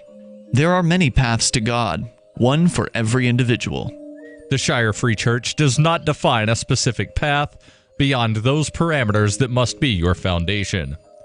Peace as your way, love as your guide, and liberty as your light. Learn more at church.shiresociety.com. That's church.shiresociety.com.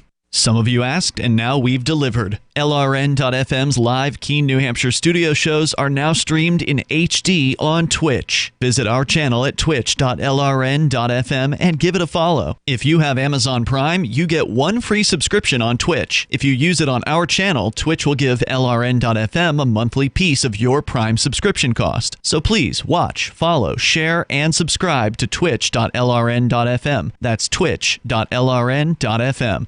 So you've signed the Shire Society Declaration and are planning your move to New Hampshire to be around more liberty-oriented people. Next, sign up for the Shire Society Forum at forum.shiresociety.com. There are a bunch of people there who are already in the Shire, and they want to meet you. If you're already in the Shire physically, you should also come by the forums. Remember, not everyone uses Facebook. New people are signing up for the Shire Society Forum every month, so drop in and say hello at forum.shiresociety.com.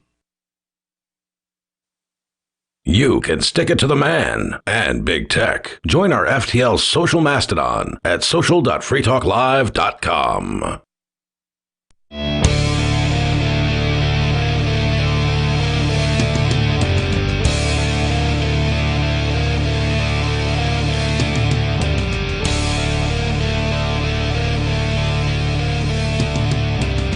It's Free Talk Live, 603-283-6160 if you'd like to join us, weigh in on the topic at hand, or change the subject, talk about whatever you want.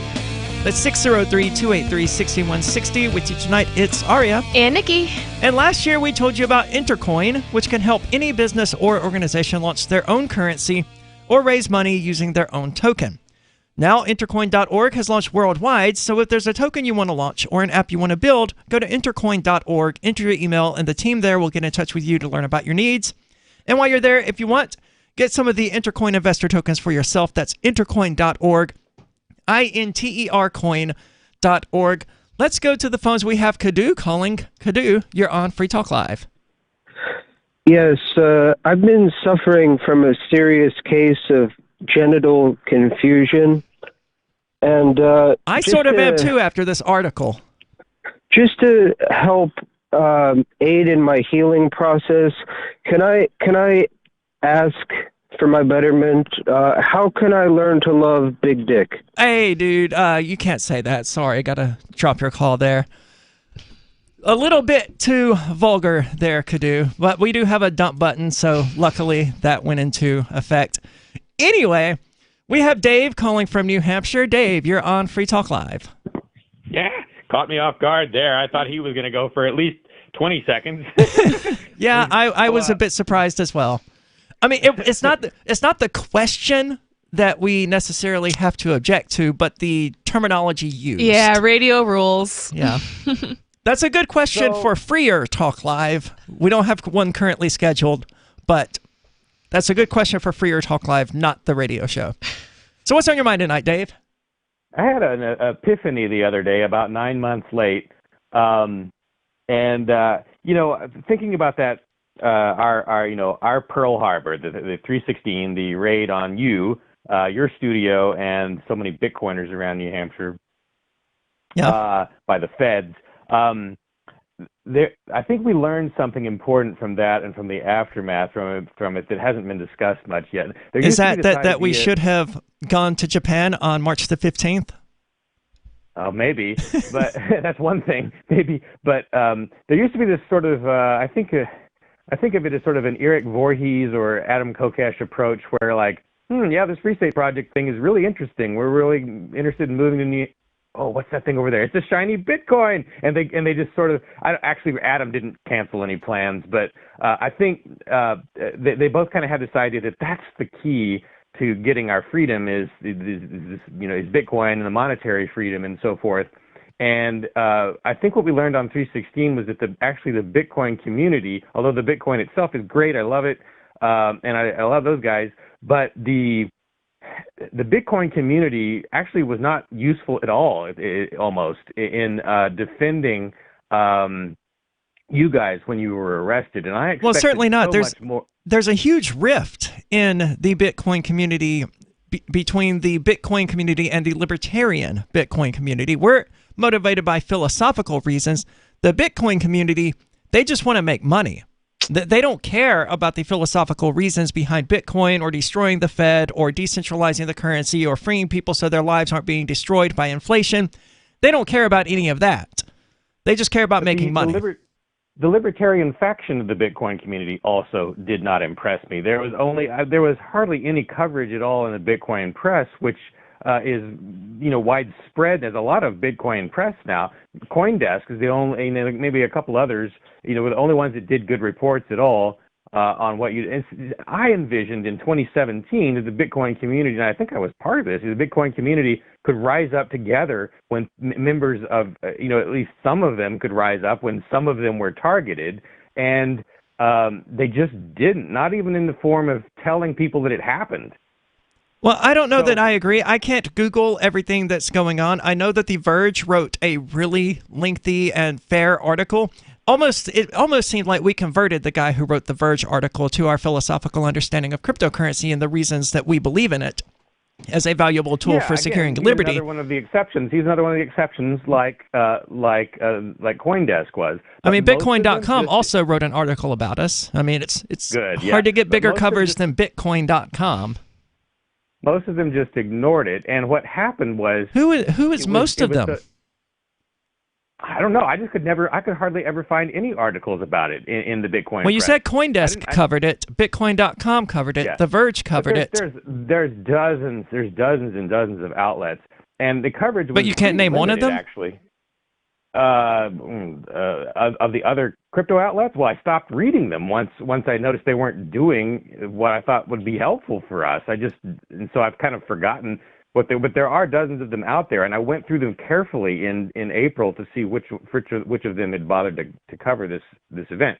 But the positive side of this is that the Free Staters, I feel like, have come through to a large extent, and it's a vindication of the idea of gathering in one physical location where you can provide some degree of logistical support to one another when an event of this type happens. If this hammer had fallen on cryptocurrency people somewhere else, and having only the Bitcoin community to fall back on, it would have been much more of a disaster than it was for you guys. It feels like to me. I don't know. Yeah, Dave, I actually totally agree with you with that, because like right after the raid happened, watching this community come together, especially like the people directly in Keene and like southern New Hampshire. Oh, Keene came together the day of the raid. Literally like, seconds after. I mean, we had people on the street filming, so... Chris Wade was on the street, right in front of the raid 10 minutes into it. So so just one, Yeah, the sirens went off, the alert went out, and he was there within minutes. So being in a community, like watching everybody, and even the advocatism that you did, Dave, was really awesome with the Bitcoin Gandhi stuff. But watching everybody come together, I mean, we had people coming here, fixing the windows that were smashed. People were helping Bonnie with things, was that stuff that she needed. It was just like really heartwarming to see, like, wow, this is a community that cares. So I do hear you with what you're saying there, Dave. So that's why we needed this in addition to a new currency. That's why we needed the raid?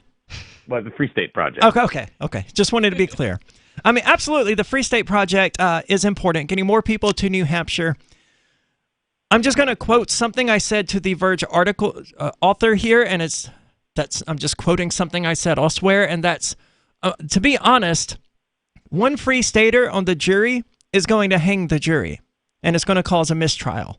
At the very least. That's assuming the Free Stater doesn't win them over, and there's something like 5,000 Free Staters in New Hampshire now. So having a bunch of liberty-minded people in one geographic area is definitely a good idea. If there were 20,000 Free Staters here, it would be even better. But even with just the 5,000, we've gotten something like 40 Liberty Free State reps in the State House. So we've got this constitutional amendment coming forward that would hopefully allow the United States to leave New Hampshire alone. I mean, it would allow New Hampshire to secede peaceably from the United States. So the Free State Project has been massively successful. And more people are coming here every day. We hope more people continue to come here every day. I don't think it was, the Crypto 6 or the March 16th raids that caused any of this. I tend to think COVID had a lot more to do with it. And the only reason we aren't seeing more people is because properties just aren't for sale here in New Hampshire. It's a great place to be. If you want to bring more liberty into your community, there's something you should see. Intercoin, the movement you might want to join. If you like Bitcoin, break through. It's true.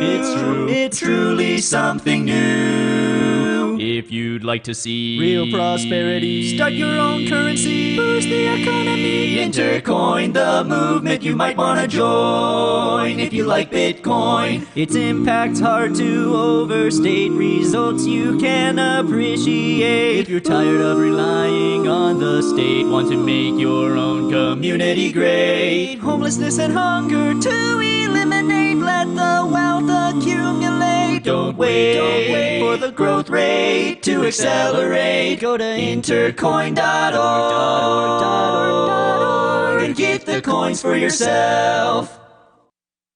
From Feature Story News in Washington, I'm Simon Marks. Prosecutors in New Mexico say they have not ruled out the possibility of criminal charges being filed in connection with the killing of cinematographer Helena Hutchins on the set of the film Rust earlier this month. The actor Alec Baldwin fired the fatal shot after being handed a gun that he believed contained only blanks. But police say they think there were as many as 500 rounds of ammunition on the set, some of them real bullets. Sheriff Adam Mendoza says the investigation continues into the projectile that killed the filmmaker. We suspect that there was other live rounds that were found on the set. If the sheriff's office determines during our investigation a crime has occurred and probable cause exists, an arrest or arrests will be made and charges will be filed. Top U.S. military commander General Mark Milley says China's testing of a hypersonic weapon is very concerning. It's a very significant technological event that occurred or test that occurred by the Chinese. And it has all of our attention. The chairman of the Joint Chiefs of Staff told Bloomberg TV the US reaction was similar to the moment America realized the USSR had an advantage in the 1950s space race. What we saw was a very significant event of a test of a hypersonic weapon system. And it is very concerning. I think I saw in some of the newspapers they used the term Sputnik moment. I don't know if it's quite a Sputnik moment, but I think it's very close to that. Reaction has split along party lines to the budget unveiled on Wednesday by Britain's Chancellor. Rishi Sunak said the economy is recovering from COVID-19 faster than expected. He pledged £150 billion of fresh investment in a bid to help revive the economy. Lucy Fraser is a lawmaker with the country's governing Conservative Party. We are going to invest, but we're going to invest very carefully and very strategically in the things that will grow our economy. And James Murray is a lawmaker with the opposition Labour Party. Well, we have to look at the budget in front of us and give our honest reaction. My honest reaction to it, sitting there today, was that the budget really shows how out of touch the Chancellor and his priorities are. Poland must pay daily fines of over €1 million over controversial reforms to its judiciary. The sanctions have been ordered by the European Union's top court. From FSN's Europe desk in Brussels, Lucy Hoff reports. Imposing daily fines in excess of €1 million is the final and most drastic step the European Court of Justice could have taken. The EU's executive says reforms conducted in Poland are a threat to judicial independence and subject the country's judges to political control. The sanctions will be deducted from the EU funds that Poland periodically receives, but last week Polish Prime Minister Mateusz Morawiecki said the country would not be intimidated. From bureaus worldwide, this is FSN. Don't miss a moment of Free Talk Live. Get our archives daily via our podcast at feeds.freetalklive.com.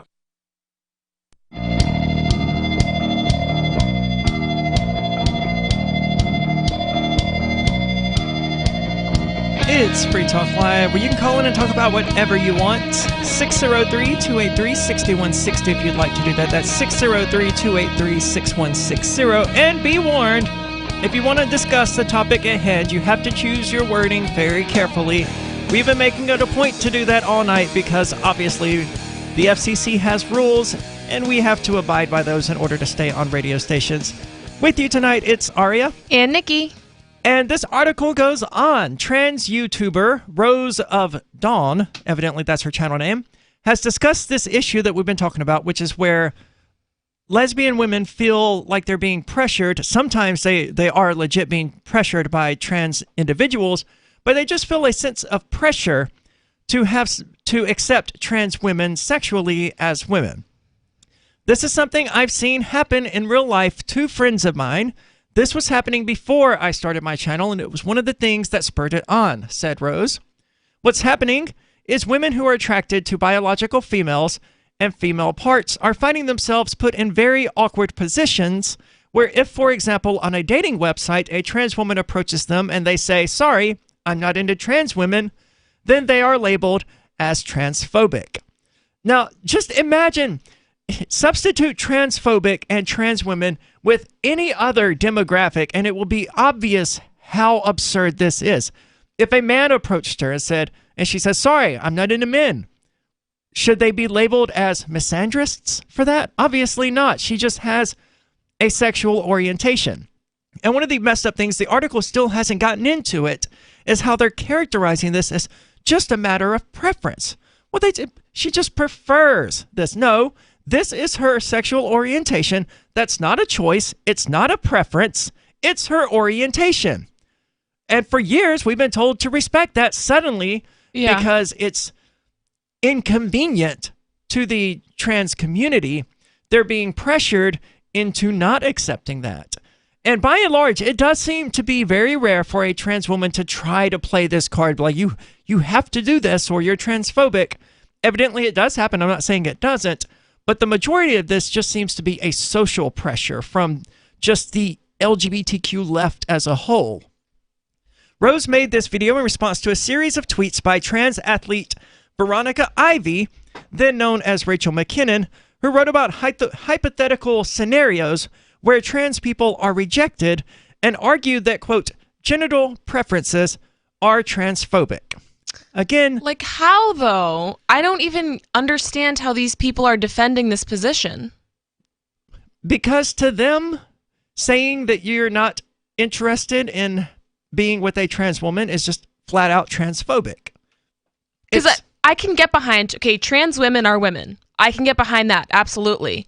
But if they have different body parts that lesbians might not like... Yes, it's not a preference, it's an orientation. Yes. I find the use of preferences here to be really undermining of the lesbian and gay communities, because they're not preferences.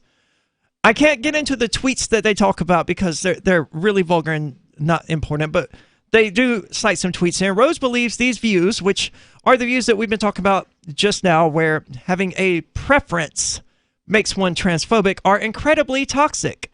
She believes the idea that dating preferences are transphobic is being pushed by radical trans activists and their, quote, self-proclaimed allies who have extreme views who don't reflect the views of trans women she knows in real life. Yeah, that's sort of my take on it as well. Yeah. I don't know any trans women who would say this.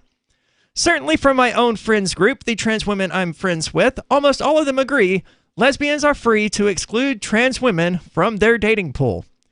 I can't believe that's even a remotely controversial statement in any segment of the population. However, she believes even trans people are afraid to talk openly about this for fear of abuse, for fear of being cannibalized by the very community that they're part of by definition. Well, I mean, that happens to you all the time, Aria. I feel like every day on Facebook, I'm seeing somebody calling you transphobic or, you know, some other name. It does happen a lot. I mean, they're cannibals, and I stepped outside the narrow little box that they think. Imagine that. You want to open up sexuality and gender and identity and allow people to be whatever they want to be, express themselves however they want, as long as they fit inside your stupid little box. Right. And if they step outside that box, then they're too much of an individual. They're exploring themselves and their identities too much, and they have to be crucified in the same degree, or worse, as this other lesbian talked about earlier, than Hitler.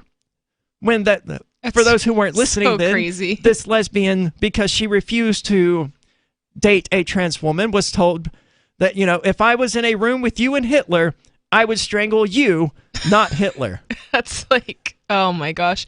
And I might be misunderstood here, but I would assume that bisexual people would mainly date trans women and not lesbians. But I mean, obviously it's up to people to like decide what they're identifying as. That's sort of how I feel about it. If someone is interested in dating me or having any sort of relationship with me, then they have to be bisexual. That would make sense to me. Or pansexual, which is basically the same thing. Yeah. But I wouldn't expect a heterosexual male to be interested in a relationship with me, and I wouldn't expect a lesbian to be interested in a relationship with me. Instead, I have this huge pool of people to operate from who are bisexual and pansexual, because whether or not people admit it or realize it, bisexuality and pansexuality, they're far more common than heterosexual men and lesbian women. That's what I'm trying to say. The trans activist side is incredibly rabid against people who they see as stepping out of line. I might have to ask my handler for permission to check out this person's YouTube channel, because she sounds like someone I would agree with and, you know, actually want to listen to. Debbie Hayden, a science teacher who transitioned in 2012 and writes about trans issues, worries some people transition without realizing how hard it will be to form relationships. And this is a good point. Although there is currently very little data on the sexual orientation of trans women, she believes most are female attracted because they are biologically male, and most males are attracted to women. The vast majority of trans women that I know are attracted to men. I think I'm one of the outliers in that I prefer women. So when trans women are trying to find partners, when lesbian women say, we want women, and heterosexual women say they want a heterosexual man, that leaves trans women isolated from relationships. and possibly feeling very let down by society, angry and upset, and feeling that the world is out to get them, she said. Does it, though? Because as we just kind of said, most people probably fall into the bisexual, pansexual pool. Yeah, but... I mean, I guess, like, location matters. So, like, for example, if you're in rural Mississippi, you probably don't have too many, you know, gay people or, you know, open bisexual people or so. That's certainly true. I mean, there's plenty of men out there who wouldn't want to, who are bisexual, but wouldn't want to be seen publicly dating a trans woman. Those people are just cowards. I wouldn't want to date someone like that in the first place. Yeah. I don't want to have anything to do with someone who's like, hey, yeah, look, I'm interested in you, but we got to keep it quiet. I can't let my cousin know or my brother know or my family know that. Okay, then there's nothing for them to know. Get out of my life and never speak to me again, because out of all of the things I don't have time for, cowardice is at the bottom of that list. Debbie thinks it's fine if a lesbian woman does not want to date a trans woman. I would tend to agree, and I can't believe that even has to be argued. But Debbie is concerned some are being pressured to do so, and I agree, that's also concerning me. The way that shaming is used is just horrific. It's emotional manipulation and warfare that is going on.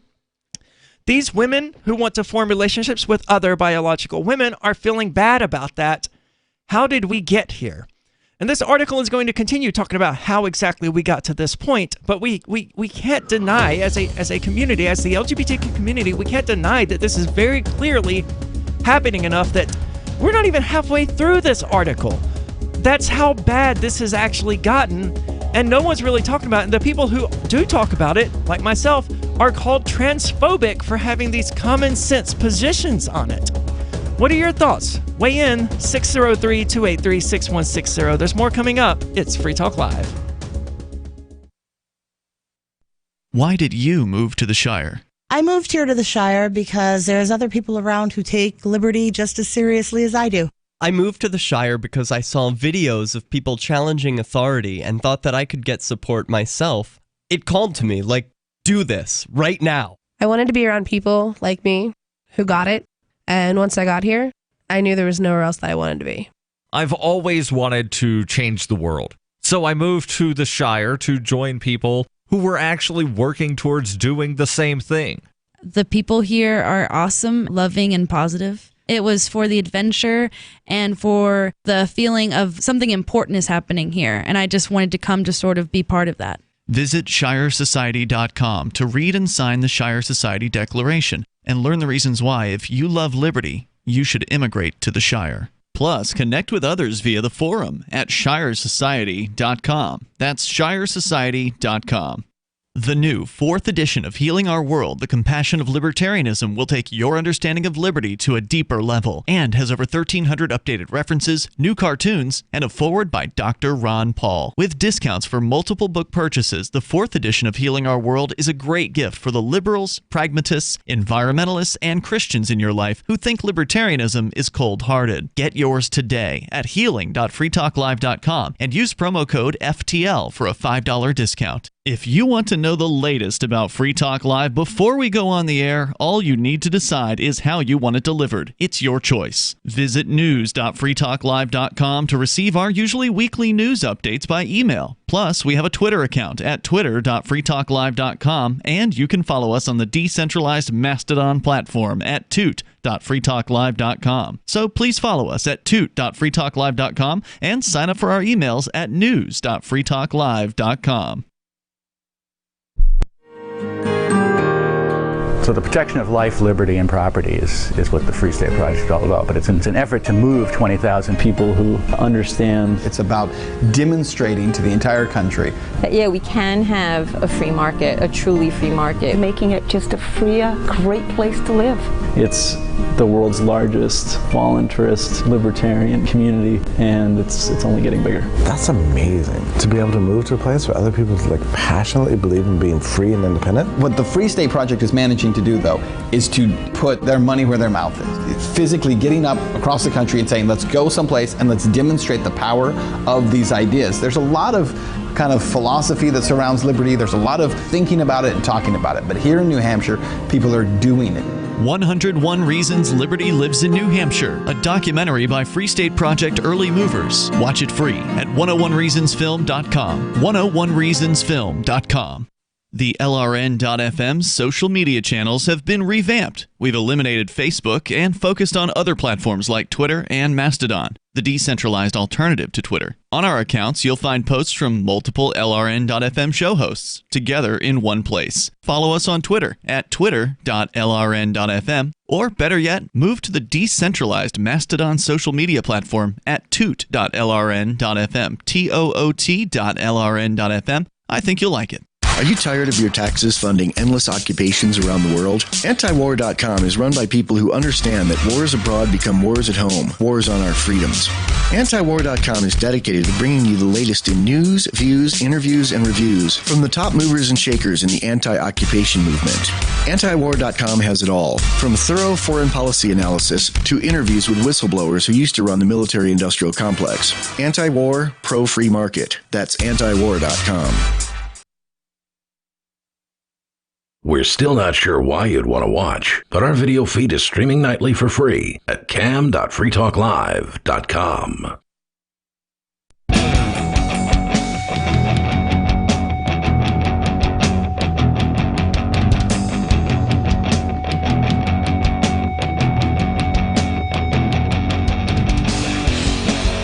It's Free Talk Live, where you can weigh in with your thoughts and opinions. 603-283-6160 if you'd like to do that. That's 603-283-6160. With you tonight, it's Aria. And Nikki.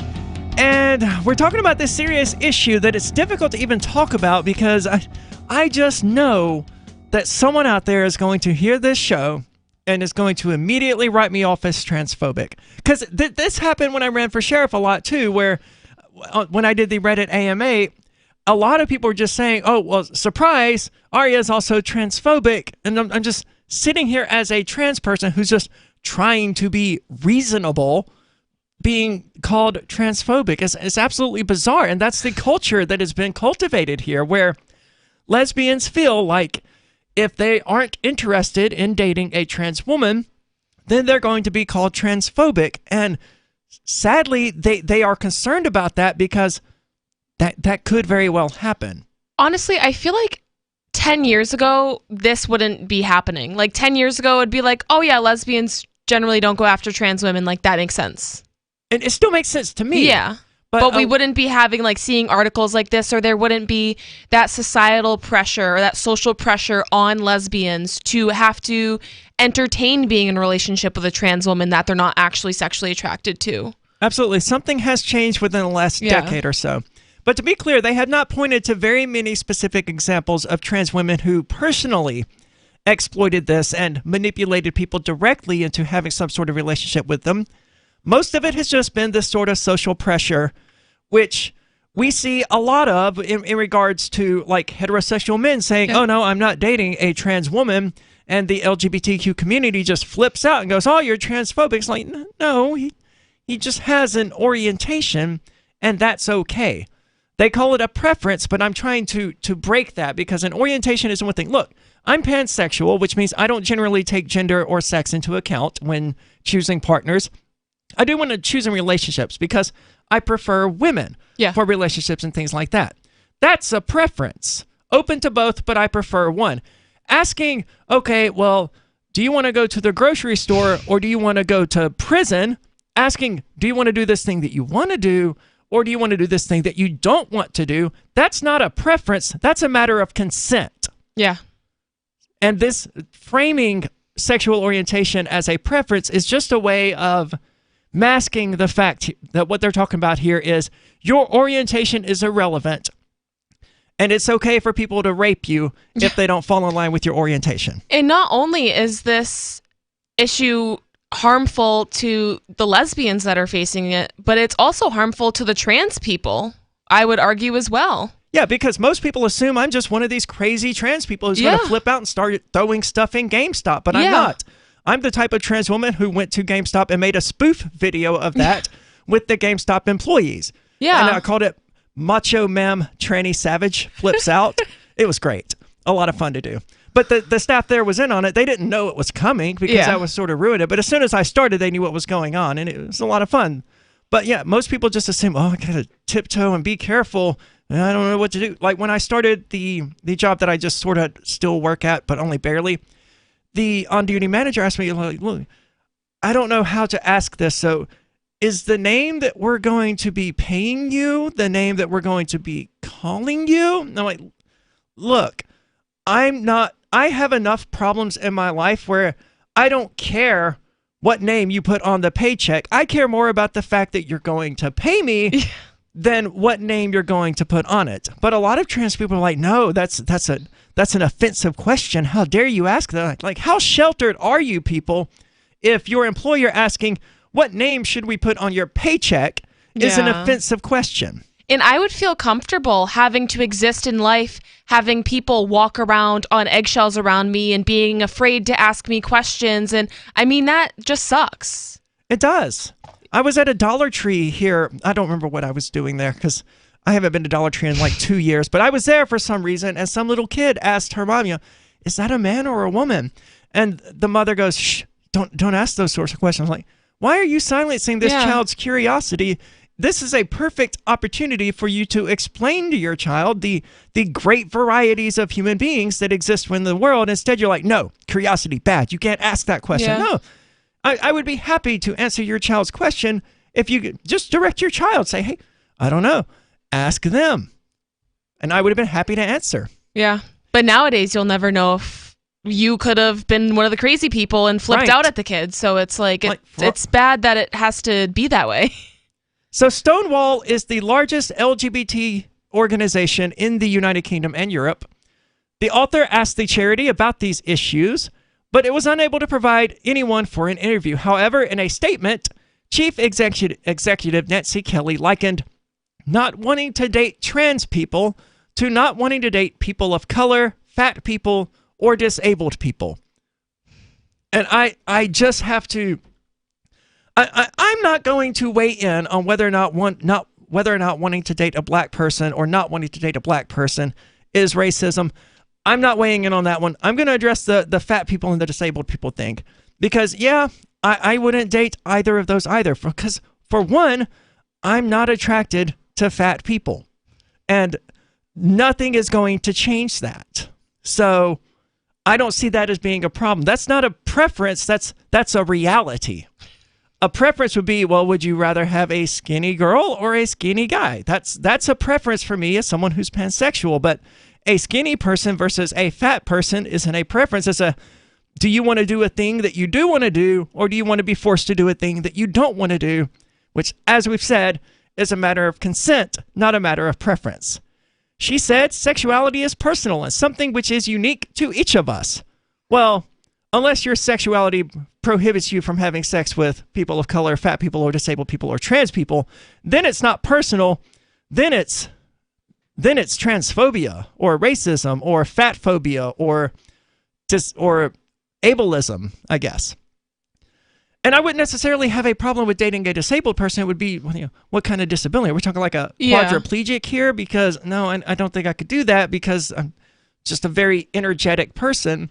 But like a blind person or a deaf person, sure. Yeah. There is no right way to be a lesbian, and only we can know who we're attracted to. Nobody should ever be pressured into dating or pressured into dating people they aren't attracted to. But if you find that when dating, you are writing off entire groups of people, like people of color, fat people, disabled people, or trans people, then it's worth considering how societal prejudices may have shaped your attractions. I don't think so. I don't either, and I'm generally of the impression that lesbians, gay, bisexual people, trans people are born that way and not having their orientations shaped by societal prejudices, because for the last 30 years, the LGBTQ community has spent their time telling me that people are just born with their sexual orientations and they're not just being shaped by societal prejudices. But now, in the name of making sure that trans women are treated like they're just totally normal, hetero, cisgender women, all of that's getting thrown out the window. We know that prejudice is still common in the LGBTQ community, and it's important that we talk about that openly and honestly. So Stonewall was founded in 1989 by people opposed to what was known as Section 28, which was legislation which stopped councils and schools from, quote, promoting homosexuality. The organization changed in 2015 and announced that it would campaign for trans equality. So a new group, LGB Alliance, has been formed partly in response to the change of focus by people who believe the interests of LGB people are being left behind. And I have to say, I've said LGBT so many times in my life that I have to stop myself from saying LGBT when I say LGB. But I totally get why that's a thing. And if they want to exclude trans people from their alliance, I'm fine with that.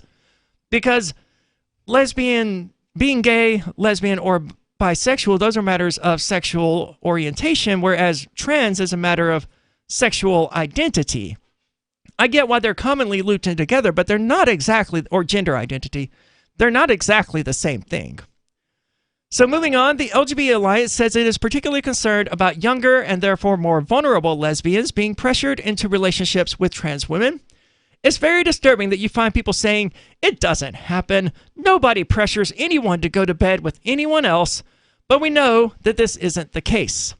We know a minority of trans women do pressure lesbians to go out with them, and it's a very disturbing phenomenon.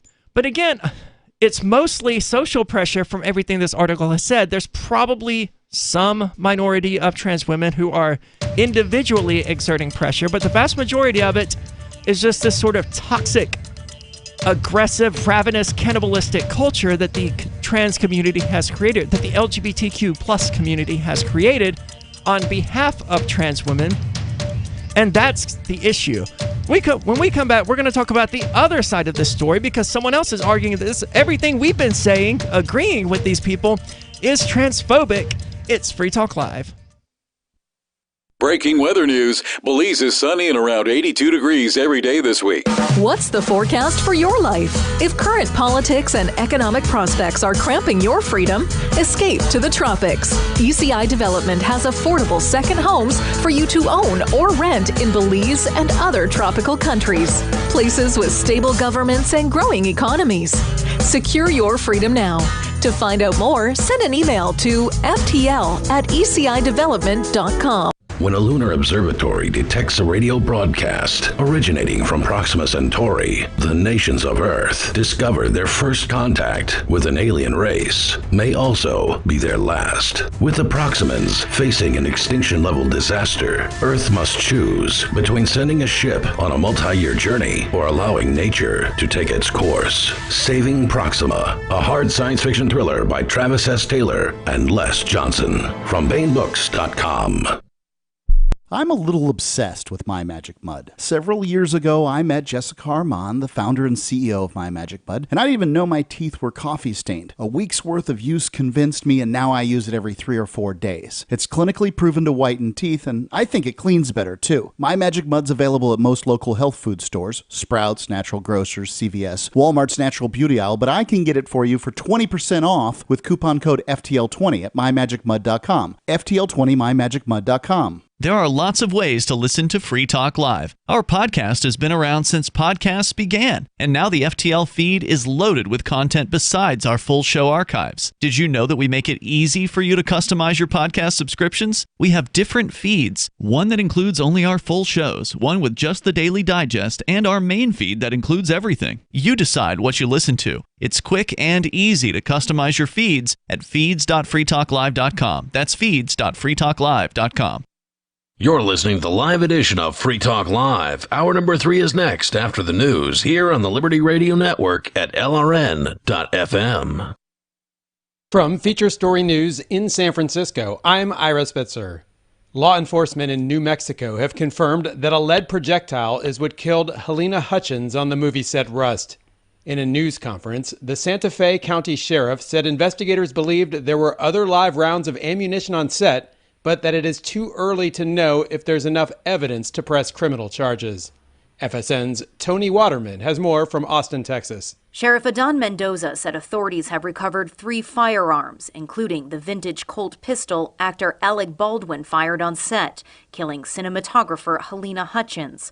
500 rounds of ammunition have also been confiscated, a mix of blanks, dummy rounds, and what law enforcement suspects to be live rounds.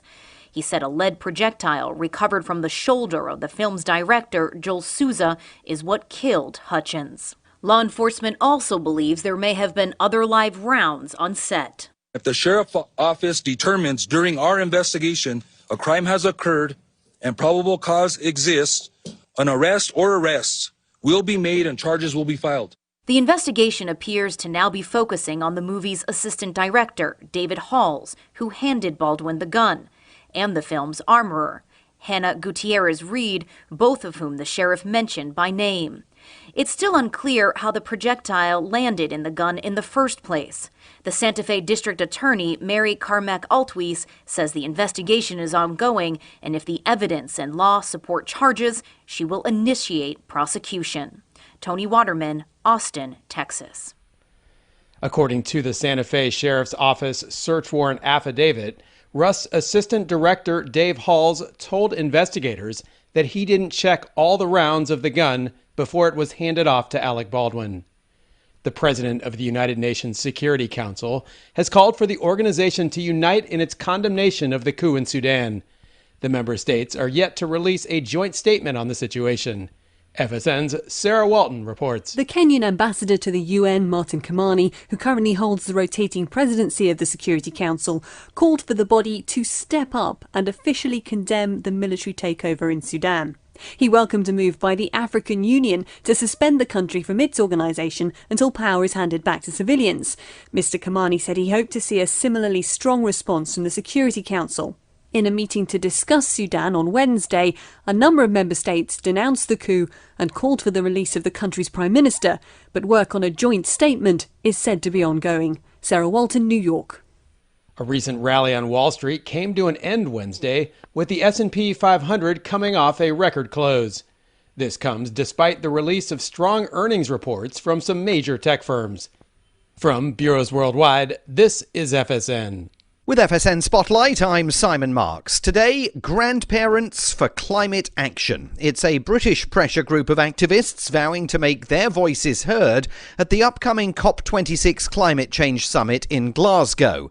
With the UN warning only yesterday that the world is still flirting with climate change disaster, much of the focus remains on young activists like Greta Thunberg. But Nancy Lindisfarne, a grandparent campaigning for change, says she'll be at COP26 as well. What we're seeing now is this enormous kind of energy that is coming, of course, from the young, from Greta, from others, but also the evident increasing urgency about the climate. California, the West Coast is burning, the Arctic ice is melting. So suddenly there's an energy again. And one of the things that I'm going to do is go to the COP with the idea of reviving, I suppose, I hope across the country, the kind of action that we had 5 years ago to pick us up so that we can actually join the front lines. She says the failure of the Paris Climate Change Accords to deliver real progress has reignited impetus among an older generation of activists who are demanding change, and hers is just one of several groups mobilising grandparents and retirees who want to protect the climate for future generations. With FSN Spotlight, I'm Simon Marks. The main news again. The assistant director of the film Rust tells investigators that he didn't check all the rounds of the gun that was used to kill cinematographer Helena Hutchins. The president of the United Nations Security Council calls for the organization to unite in its condemnation of the coup in Sudan. And the recent rally on Wall Street comes to an end despite strong earnings results from some major tech firms. That is the latest feature story news. Ira Spitzer reporting. A reclusive deity hasn't written a new book in 2,000 years, and a local rescue dog is adopted for a couple weeks. This is the Onion Week in Review. This week, in a devastating blow to the nation's laundry, 16,000 Americans were reportedly stained during the messiest day in U.S. history. Reports confirm that nearly 3,000 citizens received permanent stains on their good shirt from mustard splatter off a dropped hot dog, along with 12,000 cases of spilled coffee and other dark beverages ruining Americans' pair of hand-wash-only pants. Government officials further indicated that federal assistance for the nation's overwhelmed dry cleaners would be necessary. And in this week's local news, an elderly Rite Aid patron stretches out a conversation about toothpaste to prolong human contact. In other news, artifacts discovered buried in Washington, D.C. suggest humans once passed laws there. A self-centered child blames his parents' divorce entirely on himself. And a night of uninterrupted sleep really throws off a man's entire day. This is the Onion News Network.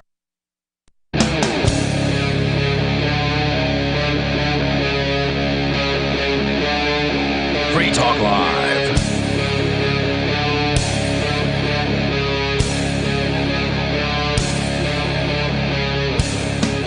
It's Free Talk Live. Your calls and thoughts are welcome. 603-283-6160 if you'd like to weigh in. That's 603-283-6160. With you tonight, it's Aria. And Nikki. And we've been talking about this article that it talks about this major issue that is something I had never given any thought to, but now that I've learned about it, I'm like, you know what? That makes perfect sense, and I can see exactly how this would come about as a result of the LGBTQ and allies in particular, because I suspect the vast majority of this is being pushed by people who are not actually LGBT, but who are allies, which is lesbians feel compelled, pressure, coerced into having relationships with trans women, even though they're not actually interested in it.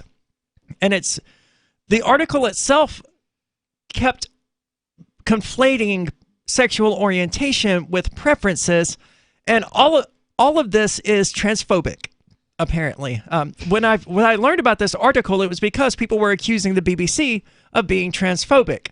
So in trying to find this article, the first thing you came up with was exactly that, which is... Yep. I didn't even find the art. It was like the actual article was probably like 10 results down on Google from what I Googled. So this is the first one I found. The BBC's ignorance about trans women and sex is disgusting and dangerous. And under it, it has like a big red fear-mongering sticker. It really does. I happen to find their article to not be disgusting or dangerous. I found it to be bringing to light a topic that I had never thought about before, and that clearly needs to be talked about. I found it to be the exact opposite, actually. I think what's going on is disgusting and dangerous, that lesbian women are feeling pressured by society to, entertain relationships with trans women that they otherwise are not attracted to. And I think that's really disgusting and dangerous. And I think the BBC article brought that issue to light. And I think that was a really positive and constructive thing. But let's see what the Daily Beast has to say about this, because clearly they do not agree with us. Let me just say this right up front. If you do not want to have sex with me, a transgender woman, it is very likely I feel the same way about you. Well, that's a good way to look at it. Yeah, we're off to a good start so far. And even if you do want to make love to me, or if I desire you, nothing we say or do can change my mind or yours. So long as we feel strongly opposed to becoming intimate for whatever reason. Otherwise, that's not sex, it's rape. And rape is violence, not sex. We call this a matter of consent. And it's not a new thing just because transgender is not, in fact, a new thing. Okay, we're off to a good start so far. Yep. I've heard nothing objectionable. No. Sounds reasonable. This concept of consent, however, is entirely glossed over in the BBC News Reporter's article. No, that's kind of what the whole thing was about. Yeah, it really was. It was about how, hey, we're being coerced into this. One woman, a few of them even used the word rape, I believe. Yeah, so I don't know. This person must have misunderstood the article, because I don't think we have the same... It seems like we haven't read the same article. I would tend to agree. A lot of trans people who watched the Dave Chappelle special didn't seem to have watched the same special that I watched. Yeah. And I think this happens sometimes when people they hear about a certain thing from, a different article, or like their friends tell them, oh, the Dave Chappelle show was this, that, and the other thing. So then they watch it, and then they have that in the back of their head the whole time. So they're not watching it with a fresh pair of eyes. They're not watching it as themselves. They're watching it as their friends and as their friends' opinions. So I think it kind of taints people's own opinions on things. And I think that happens a lot in our society nowadays. I'm sure that it does. So this article goes on to continue. Some? Wait, what? Who? How many is some? And how many are we? I'm frankly ticked off that for someone whose resume shows... Does it matter how many is some? If it's one, it's too many. Exactly. I shouldn't have to explain that. I think maybe what she's getting at here is that she thinks that it might be painting trans women in a bad light, but... Okay. Which I can... Well, it did... But it didn't really, though, because the article was mainly talking about... Societal pressures, exactly. Maybe the headline kind of made it seem like they were going to talk about individual trans women pressuring lesbians. And they did. There was that one who said, I'm gonna out you as a TERF and you're going to lose your job or whatever. So there was that one particular individual. But that one particular individual only has the power to do that because of the societal pressure. Yeah. If that societal pressure wasn't there and this person called up their job like, hey, I'm a trans woman and your lesbian employee refused to have sex with me, the employer said, okay, she didn't consent. That's her right. Yeah, but because exactly. all of this societal pressure, that lesbian may very well have been fired over that. So even those trans women who they cited, they wouldn't be able to do this nonsense if not for the societal pressure that was backing them. Exactly. That they're exploiting, acting, I have to say, like cis hetero men in the process. You have to do this thing or you have to have sex with me or there will be terrible consequences. It just feels to me like those particular trans women may not actually be trans. They're just exploiting the societal pressure to get and take what they want. That's what it sounds like. So this article continues to say, I'm frankly ticked off that for someone whose resume shows that they've been a journalist for a decade, Lowbridge sets an ironically new very low threshold for balanced reporting and fact-checking, and worse, spreads anti-transgender propaganda, transphobia, and fear-mongering. How? I got none of that from that article that we just read. Did they want her to interview a bunch of... I mean, she cited a bunch of trans women. Yeah, she cited trans women and lesbians. I mean, she got people from both sides. And alarmingly, the trans women that she interviewed was like, yeah, I've seen this happen with friends of mine. Yeah. So maybe she didn't quote the other side of the story, or she didn't go find the side of the story that you wanted to, because that side of the story doesn't exist. Or when it does exist... It's people like me talking about it who get shouted down as spreading anti-transgender propaganda, being transphobic, and just fear-mongering. Maybe that's why. It's because people can't talk about the other side of the story. Exactly. So through selective sourcing and questionable quotes, Lowbridge uses phrases like biological female and biological male to frame cisgender lesbians as defenseless maidens and equate trans women with aggressive cisgender male sexual predators. Perhaps not so coincidentally. What's funny is that I just kind of, I did that as well, at least in regard to these specific trans women. You must be transphobic. I must be, right. I mean, if that's their explanation for what's going on here is that, no, what's actually going on is that Aria is just transphobic and spreading anti-transgender propaganda, then something is wrong here. They need a better argument than that. Now I'm a little confused. Is using the phrase biological female or biological male, is that like offensive? Is that transphobic? Because I think it's like a pretty legitimate way to describe somebody. Yeah, and right? it's important. It's an important way to describe somebody. Like, I'm never offended when a doctor asks me, because that's information that the doctor probably needs to know in order to assess my medical history. And the same thing is true when I'm dating someone or getting to know someone I may be dating or whatever. They sort of need to know that so they can gauge whether or not they're interested in me. I think that's an important disclaimer to make. Yeah. I mean, maybe it could become less important after, surgeries and stuff like that, but still, I don't see anything particularly transphobic about referring to people as biological females or biologically males. It's sort of screwed up to assume that a person is just XY or XX or whatever, when what we're finding out is that there are more and more people who are like XYY or XXY or whatever. I don't remember exactly what. But biology is a thing, and it can't just be ignored because some people find it offensive.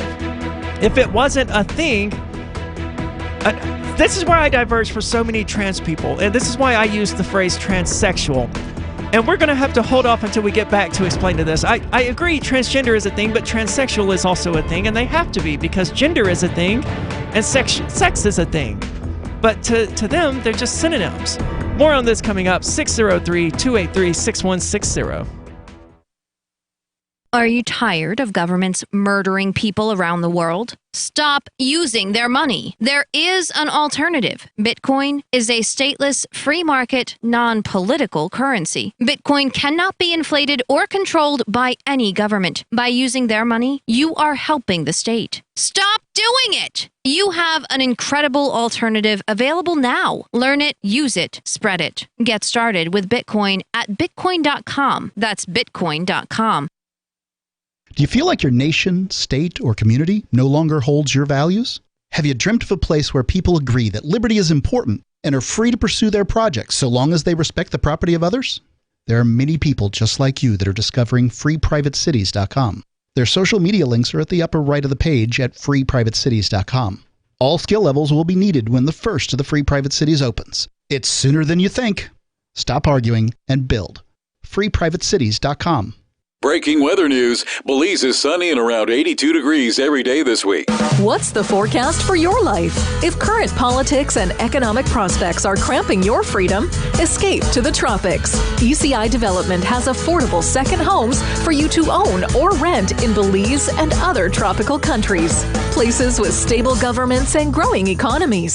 Secure your freedom now. To find out more, send an email to ftl@ecidevelopment.com.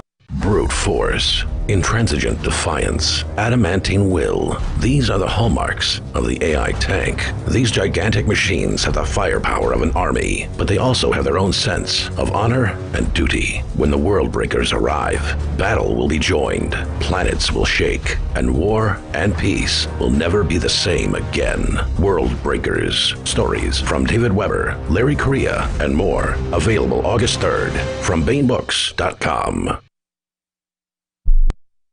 Never, ever send a follow-up email asking, "Did you get my email?" Email 101. If it didn't bounce back undeliverable, it got where you sent it. And avoid transmedia pestering, like calling to ask, "Did you get my email?" or emailing to say, "I left you a voicemail." If your emails and voicemails aren't being acknowledged, your problem isn't technology, it's technique. Is your message concise and understandable? Have you boiled it down to seem as relevant as possible to the recipient? In other words, is it the opposite of spam or junk mail? All of this really matters if you're a job seeker. But even if you're not, with money and attention so scarce now, effective communication skills have never been more important. For more tips, hit survivalspeech.com. I'm Holland Cook. What if you want to hear the latest episode of Free Talk Live, but all you have is your phone, you forgot to download our archive, and you have no data connection? You can call our Listen line at 641-793-0191. That's a long-distance number, so you may incur charges. If not, listen as long as you want. 641-793-0191. The Free Talk Live Listen line, 641-793-0191. There are basically two types of advertising, direct response and branding. Radio's great for direct response with its low cost to listener ratio, but audio can't be beat for branding, which is a longer term endeavor. You want to be the first thing that someone thinks of when they think about your product or service. If you have a local business that you want kept top of mind in your community, call the station. If you need national reach, Free Talk Live's got around 200 radio stations, millions of monthly listening sessions, can suit all budgets, and if we don't think we're right for you, we'll tell you. Email me, mark@freetalklive.com.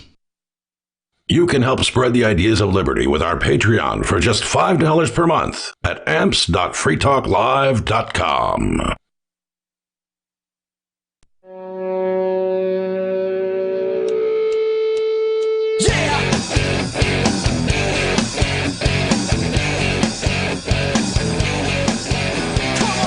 It's Free Talk Live, where we regularly get kicked off of social media platforms for, quote, spreading medical misinformation.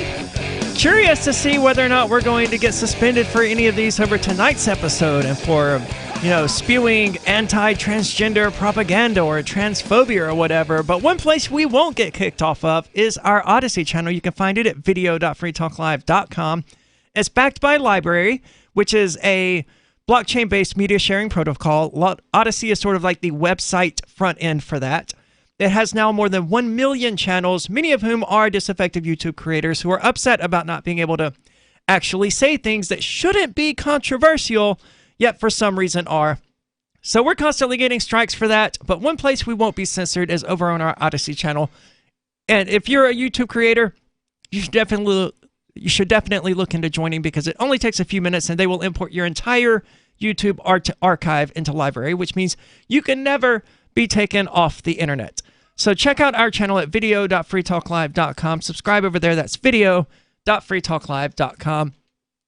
We're talking about this article here from the Daily Beast that you found, and you asked me an interesting question during the commercial break, and I wanted to hold off and answer it on the air. You asked whether or not a trans woman who, completely passable, unrecognizable as a trans woman who had had all the surgeries, had everything, should she tell someone, a prospective dating partner, whether or not that she was trans? And my answer to that is, yes, for the same reason that if a woman couldn't have kids, was barren, and she was, out there dating people, it would be important to her, because her experience is outside the norm, to tell her date, hey, look, if you're looking for something serious, if you want to have a family or something like that, if you want to raise your own children, then I'm not the person for you, because I can't have children. And that would probably lead to a follow-up question. Okay, well, why can't you have children? And that would lead to some sort of additional explanation, such as, well, I'm trans, which is, I think, a reasonable approach. Generally, the reason people date is to enter into long-term relationships and have kids and procreate and go on to do. That's not why I do it, but that's why most people do it. And you wouldn't tell them that you can have kids, right?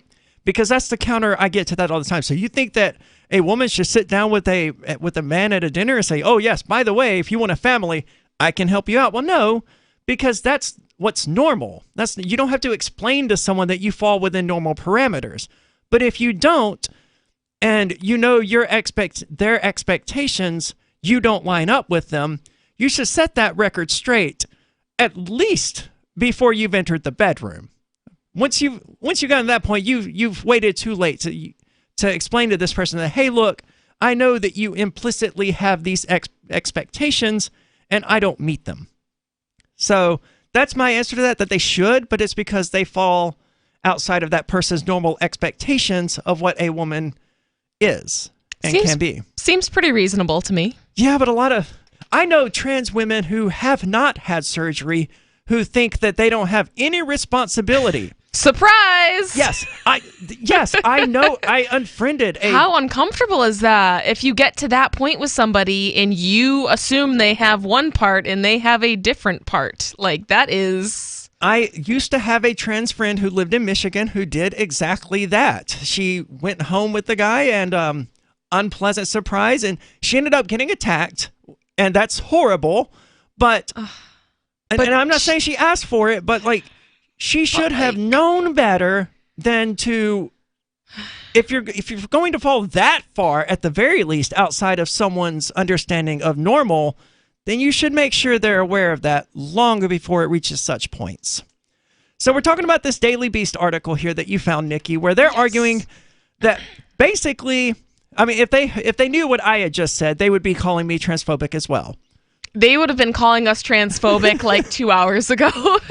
Even though you're sitting here with a trans person and I'm a trans person. Yeah, clearly I'm clearly transphobic. Clearly I am as well.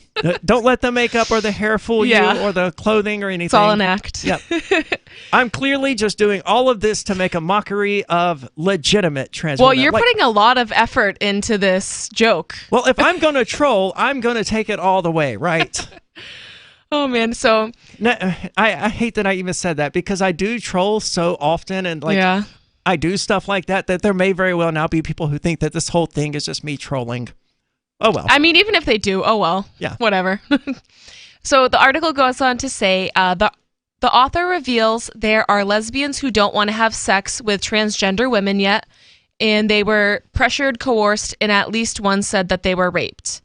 That's horrible, but Canadian jurist and bioethicist. What is a bioethicist? Yeah, I was like, I've never seen that word before. Bioethicist. They study the bio and ethics. Yeah, they study the ethics of biology. Dude, that's so this must be a new thing in regards to trans people? It sounds like a liberal arts degree or a gender studies degree. Yeah, that sounds like some gender studies stuff. A bioethicist. I'm going to have to just look this up really quick. I have the word salad in front of me, so I'm going to go ahead and tell people what they said while you look that up. It's absolutely insidious to transform discussions of how cis-normativity shapes desire into claims of coercion, which play into the long-standing demonization of trans women as rapists and perverts. Now, that's not at all what the article actually said. It did cite some examples of that. It's hard to unpack their word salad, to be honest. Yeah, it's a confusing jumble of words. It's hard to understand exactly what they're getting at. I think what they're getting at is it's wrong to take a discussion about how expecting a lesbian to not be attracted to people who have male parts, which is cis-normativity, shapes people's attractiveness. Like, they're arguing that a lesbian would be more attracted to trans women if society didn't create the connection between women and the body parts that women typically have. But how can you not? I don't know. We develop expectations based on what is normal, and I don't have any reason to... I'm not normal, and I've seen normal people. I don't want to be one of them. Yeah. And that's a good point, to embrace not being your average woman. That's... Being trans is something more than being a woman, it's, or not something more, but it's something different. So I don't necessarily think that as a trans woman, you need to try to be a cis woman, because you're not. You're something different, and that should be beautiful in and of itself. You don't need to try to be like all the other girls. That's kind of taking from being trans, I think. It is, and it's kind of demanding that lesbians be willing to be attracted to you, but just speaking from personal experience here, for every one lesbian who's going to say, no, I don't want to have anything to do with you because I'm not into trans women, there's at least one other lesbian out there who considers you to be the best of both worlds. She gets the female without having to deal with the idiocy or insanity or controlling nature of men. Yeah. So it certainly can play to your advantage as well. But let's forget all of that, because it just gives trans people another reason to play the victim. This lesbian doesn't want to have anything else to do with me. She's clearly transphobic. Oh, yeah, but what about the lesbians who are looking at you like, hey, you're exactly what I'm looking for because I love women, but reasons. What are your thoughts on all of this? Did you happen to find out what a bioethicist is? Yes, it's the study of ethical issues emerging from advances in biology, medicine, and technologies. So pretty much what we said. There's a degree for that? Yeah, apparently. Carl Watner, longtime proponent of a voluntary society, died last December. You may have seen his articles published on his website, voluntarist.com, in his newsletter, The Voluntarist, the Mises Institute, or elsewhere over the last 40 years. His newest book, I Must Speak Out, Volume 2, The Best of the Voluntarist, is now available via Liberty Under Attack Publications. This 430-page second volume spans the years of 2000 through 2020 and includes articles by Carl Watner, Wagner, Hans Hermann Hoppe, Karl Hess, Benjamin Tucker, George H. Smith, Lysander Spooner, Pete Eyre, Joyce Brand, and many others. I Must Speak Out is for the newly initiated, the veteran voluntarist, or anywhere in between. Buy the book now at libertyunderattack.com/voluntarist. For more great content on building a voluntary society and for Karl's extensive archives, check out voluntarist.com. From Feature Story News in San Francisco, I'm Ira Spitzer. Law enforcement in New Mexico have confirmed that a lead projectile is what killed Halyna Hutchins on the movie set Rust. In a news conference, the Santa Fe County Sheriff said investigators believed there were other live rounds of ammunition on set, but that it is too early to know if there's enough evidence to press criminal charges. FSN's Tony Waterman has more from Austin, Texas. Sheriff Adon Mendoza said authorities have recovered 3 firearms, including the vintage Colt pistol actor Alec Baldwin fired on set, killing cinematographer Halyna Hutchins. 500 rounds of ammunition have also been confiscated, a mix of blanks, dummy rounds, and what law enforcement suspects to be live rounds. He said a lead projectile recovered from the shoulder of the film's director, Joel Souza, is what killed Hutchins. Law enforcement also believes there may have been other live rounds on set. If the sheriff's office determines during our investigation a crime has occurred and probable cause exists, an arrest or arrests will be made and charges will be filed. The investigation appears to now be focusing on the movie's assistant director, David Halls, who handed Baldwin the gun, and the film's armorer, Hannah Gutierrez-Reed, both of whom the sheriff mentioned by name. It's still unclear how the projectile landed in the gun in the first place. The Santa Fe District Attorney, Mary Carmack Altwies, says the investigation is ongoing, and if the evidence and law support charges, she will initiate prosecution. Tony Waterman, Austin, Texas.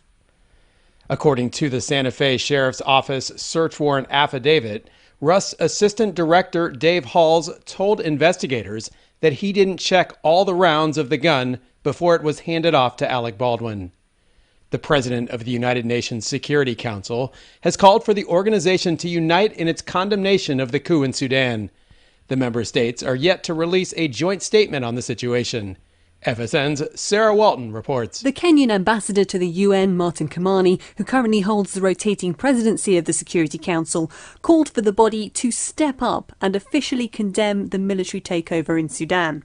He welcomed a move by the African Union to suspend the country from its organisation until power is handed back to civilians. Mr. Kamani said he hoped to see a similarly strong response from the Security Council. In a meeting to discuss Sudan on Wednesday, a number of member states denounced the coup and called for the release of the country's prime minister, but work on a joint statement is said to be ongoing. Sarah Walton, New York. A recent rally on Wall Street came to an end Wednesday, with the S&P 500 coming off a record close. This comes despite the release of strong earnings reports from some major tech firms. From bureaus worldwide, this is FSN.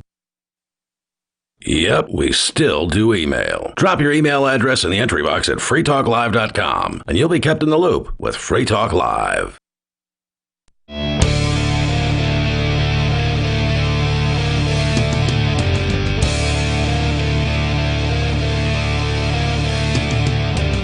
It's Free Talk Live. Recently, we remodeled the entire Free Talk Live website because the podcast download system broke in addition to that, the AMP program became unable to process credit cards because of we don't exactly know why, but we suspect it had something to do with the Crypto 6. We don't really know. So we had to blow up that as well, which sent us over to Patreon, which didn't even exist when the AMP program first started. You can find it at amps.freetalklive.com. amp.freetalklive.com will also take you there. I want to say thank you to BM Simmons, who is tonight's amplifier. This means that BM Simmons is giving money to the AMP program that you can find at Patreon to advertise, market, promote, and support Free Talk Live, which is why we call it the AMP program. We added support to it as a more generalized way of supporting and helping the show grow, get on more radio stations, reach more listeners, all of that awesome stuff. It only takes $5 per month to join, and that gets you in. Among the biggest perks right now is the AMP-only podcast, which removes all of the commercials from the show, which are also not in the podcast, but the AMP podcast doesn't get the specialized podcast commercials.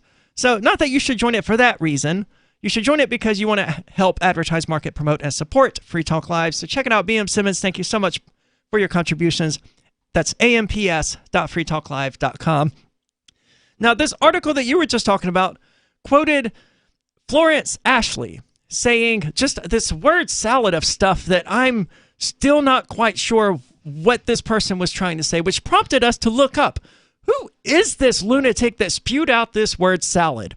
Well, this lunatic is a trans feminine jurist and bioethicist, all of which we had to look up because I didn't know what trans feminine meant. Jurist, we heard that. We thought, okay, so this person is like a juror in a courtroom? Yeah, she has jury duty next week. Like, what? But evidently, jurist means an expert in law, and bioethicist is exactly what you would think it is. It's someone who deals with the ethics of biology and technology and stuff. So I was curious whether or not this person, has a job, and the answer seems to be no. This trans feminine person, so Florence Ashley, it was assigned male at birth and now identifies as a female, but uses they, them pronouns, which is something I don't get, but okay. They are a doctoral student. Their doctoral project examines how science is deployed and used within the legal system to simultaneously bolster and undermine trans youth's autonomy. So this person is basically getting a degree in being a social justice warrior. Their master's thesis, written under someone else's supervision, bears on the legality of conversion practices targeting gender identity, which I'm not even sure there are any. So that's the kind of person that they're quoting over here at the Daily Beast in the article that you're found. I'm not at all surprised, based on that word salad that they just spewed, how transforming discussions of how cisnormativity shapes desire into claims of coercion. First of all, what can you use normal people words if you want to try to reason with people and persuade them? You kind of have to use language they understand. And look, I'm with you. There is a long-standing history of demonizing trans women as rapists and perverts and stuff like that. But a lot of that has subsided. And other than a few specific examples, which we can't say didn't happen because they clearly happened, the article that I read was all about the social pressure being exerted on lesbians to have sex with trans women, even though they didn't want to. And it did include some examples of trans women who used that pressure to their advantage. But that's because the pressure was there for them to use and exploit. They're exploitative people. I don't believe that those people are really trans. I suspect that they're just identifying that way as a means of weaponizing that social pressure to take whatever they want. And that needs to, the fact that some people are doing that isn't the issue near as much as it is the fact that the social pressure is there to be exploited in the first place. Yeah, and that's exactly the problem, that these people are able to do this, and it's because of this weird society that the typical LGBTQ community has kind of created, which is sad to say because they used to have a legitimate purpose to protect the rights of gay and trans people. And I think that's a good thing. That should be happening, but it's been taken too far to the point where now it seems like trans people are getting more rights than lesbians. It absolutely does seem that way, because let's employ any other demographic here again, and just imagine calling up someone's employer and be like, hey, I'm gay, and your employee refused to sleep with me because they're heterosexual, and they should be fired for that. The employer would be like, okay, have a good day, and hang up the phone. It would never speak of it again. Yeah. Because you can't fire someone for being heterosexual, for not being attracted to you, or not being willing to have relations with you for whatever reason. But that wouldn't be how the phone call would go, though. If it would have been like, oh, this person is transphobic and they were openly discriminating against me. It wouldn't be like, oh, well, I wanted to sleep with them and they said no. It would be completely twisted around. But the details would have to come out eventually, I would think, where they would ask the employee, hey, this person just called and made these accusations. Oh, yeah, I wouldn't sleep with them. Or just imagine a lesbian calling a place and be like, hey, look, your employee is really hot, and I tried to have a date with her, and she told me that she's not into lesbians. Yeah. You need to fire her immediately. That's not acceptable. Yeah, everybody would be like, you sound like a total creep. Yeah. That's not acceptable behavior. You can't pressure people into having relationships with you. That's immoral, and it's pretty cringy if it's not outright rape. If you were to go through with it, have a good day. But when suddenly the word trans is thrown in there, everything gets flipped on its head, and it's suddenly okay to do stuff like that. And it's because that societal pressure is there. You could probably get that person fired simply because they didn't want to have relations with you because you were trans. Which is, again, cringy. Absolutely.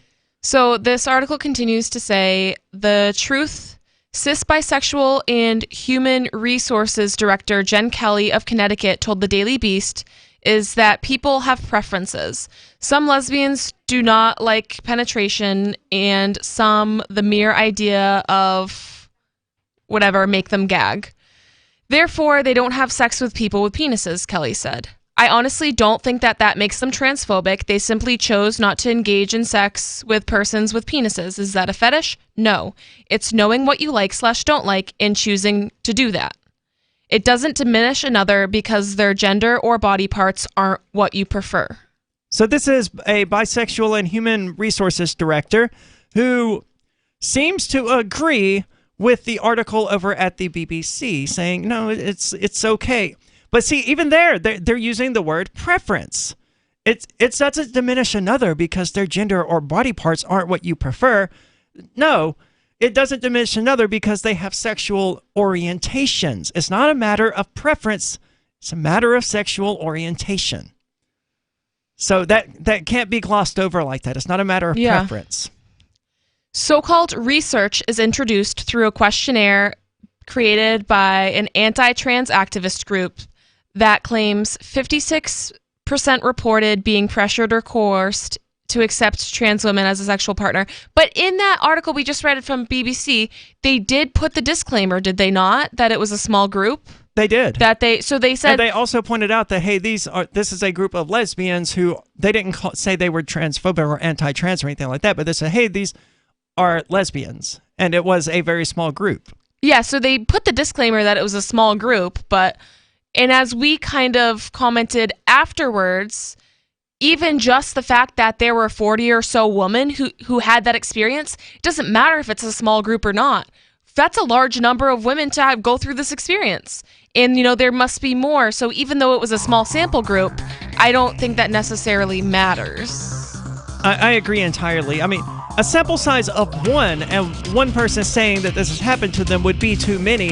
Nitpicking over what the percentage is or how small the sample size is, I think you're missing the point here, author at the Daily Beast, and that's that this happens, it's a real thing, and it really doesn't matter how common it is, it needs to be dealt with. There's more coming up. It's Free Talk Live.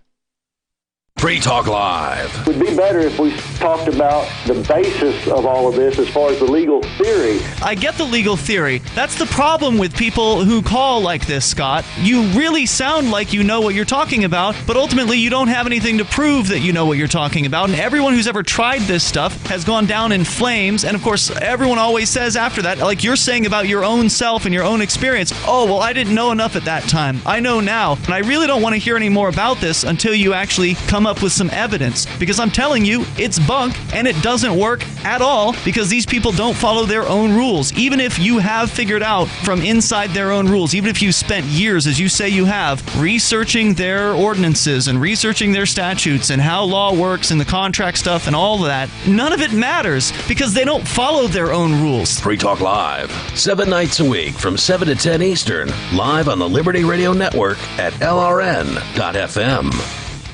Looking for a great real estate investment? Consider New Hampshire, which is ground zero for the Liberty Movement. Your first call should be to Mark Worden from Porcupine Real Estate. He's more than just a real estate agent. He's your New Hampshire concierge. Where are the best places to live? Do you want farm, city, the burbs, or forest? Do you want a duplex or multifamily building so that renters pay your mortgage? There are homes in all price ranges in New Hampshire, and Mark can help with financing too. Invest in Liberty and property. Mark Worden can help. PorcupineRealEstate.com.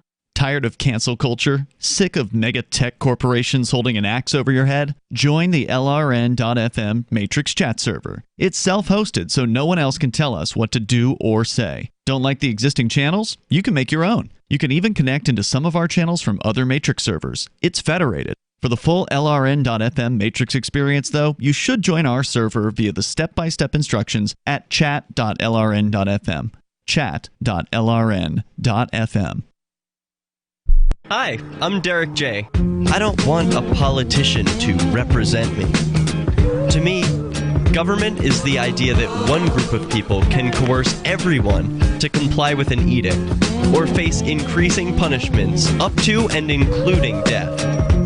Despite perhaps the most noble of intentions, the best government services are a far cry from what could be provided for by voluntary interactions. Besides, the people who call themselves the government wage wars and put peaceful people in jail for crimes involving no victims. If Starbucks used some of its money to drop bombs, I wouldn't shop there. So why would I support the American empire? The empire does not require my consent. Derek J's Victimless Crime Spree. Watch it for free and order the Director's Cut DVD at victimlesscrimespree.com. That's victimlesscrimespree.com. Some of you asked, and now we've delivered. LRN.FM's live Keene, New Hampshire studio shows are now streamed in HD on Twitch. Visit our channel at twitch.lrn.fm and give it a follow. If you have Amazon Prime, you get one free subscription on Twitch. If you use it on our channel, Twitch will give LRN.FM a monthly piece of your Prime subscription cost. So please watch, follow, share, and subscribe to twitch.lrn.fm. That's twitch.lrn.fm. So you've signed the Shire Society Declaration and are planning your move to New Hampshire to be around more liberty-oriented people. Next, sign up for the Shire Society Forum at forum.shiresociety.com. There are a bunch of people there who are already in the Shire, and they want to meet you. If you're already in the Shire physically, you should also come by the forums. Remember, not everyone uses Facebook. New people are signing up for the Shire Society Forum every month, so drop in and say hello at forum.shiresociety.com. Got Telegram? You can follow our channel there and discuss show prep with other listeners at telegram.freetalklive.com.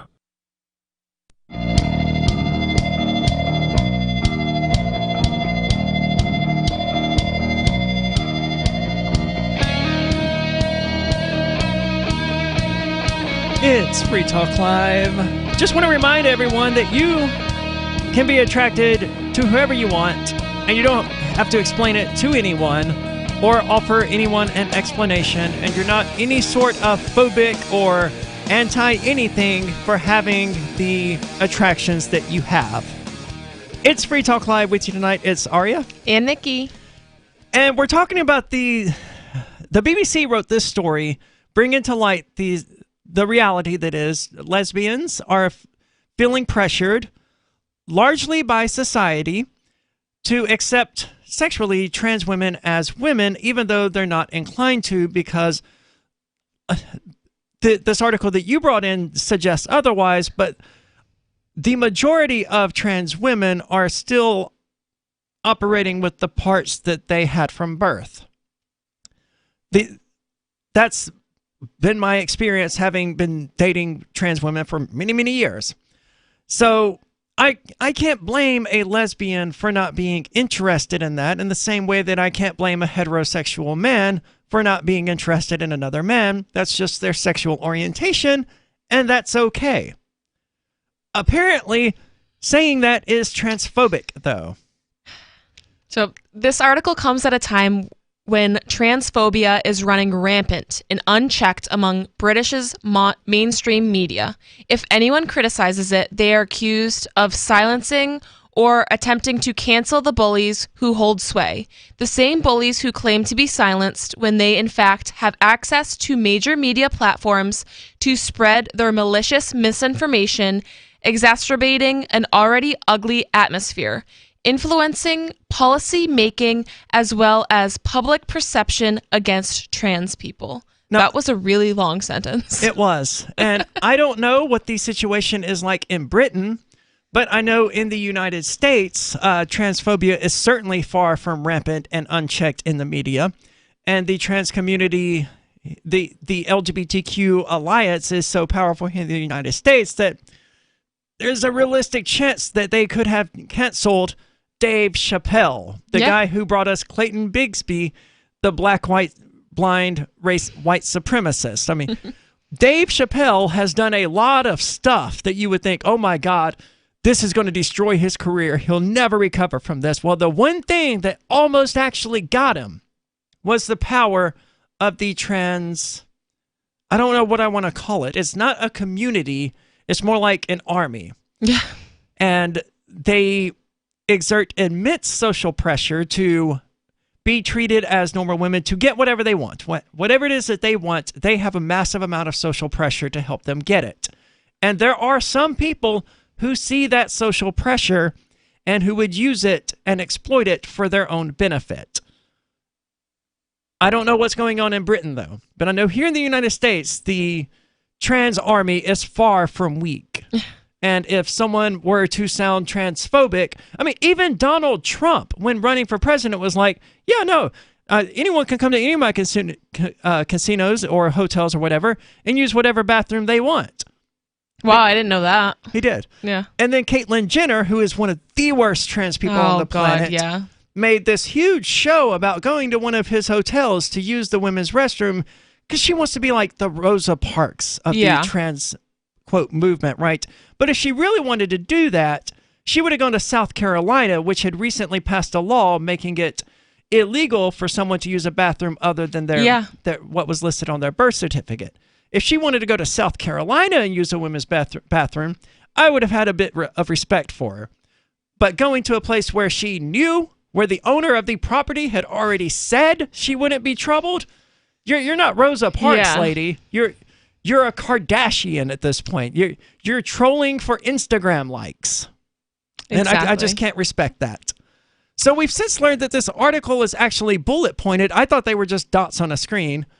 But this author goes through and dissects part of the BBC's article. And that's why it seems to jump around a bit. Yeah, it makes so much more sense now. This BBC article is just the latest biased and factually inaccurate story about transgender people to appear in British mainstream media. A spokesperson for GLAAD told the Daily Beast. Okay. Even if we accept that it's biased, how is it factually inaccurate? And that's the thing, too. So we're telling these women that their experiences are false. So basically, that's just as bad as telling someone that they didn't get raped or that they asked for it. It absolutely is. They don't provide any examples here of why it's factually inaccurate. Because most of that original BBC article was trans and lesbian women giving their personal account. So to say that that is factually inaccurate is saying that those women are either liars or that their experience is wrong. You know, I don't get how that could be. It's frankly bad journalism to have a reporter and news outlet reinforce lies and spread hate about a group of people that is already profoundly marginalized. Okay, I will get with you, Glad. You just have to tell me what lies they spread. Yes. Be more specific, please. You can't just say they're lying. Well, they quoted people's personal experiences, and that would mean that those people were lying about their personal experiences. And if you can prove that, or you can even give me any evidence of that, I will consider your position. But you can't just go, they're lying, and expect me to take you seriously. No matter how biased they are, they can still be factually correct, just coming to the wrong conclusions. Personal experience is personal experience. Absolutely. Mainstream media in the UK should immediately give transgender people and their allies platforms to share stories about what it really means to be a trans person in the UK today. That's not a news story. No one would read that. So basically, even other trans people wouldn't. So they're just saying that they're demanding that trans people be granted special platforms and special privileges, basically? Yeah, to talk about how oppressed they are and how bad it really is in the United Kingdom, the West. I mean, come on. The idea that trans women need to pressure anyone into sex is so laughably absurd, tweeted actor, producer, and activist Jen Richards, who happens to be trans.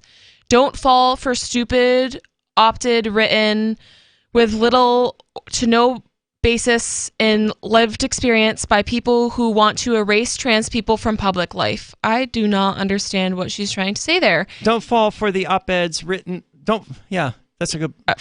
Anyways. Anyway, they say it has no basis in lived experience, but the op-ed cited many examples of people encountering this, of lesbians encountering this. And trans people. Yeah, don't erase lesbians from public life in your efforts to make trans people part of public life. Exactly. People have to be able to coexist here, and this hardline position that, no, you're trying to erase trans people.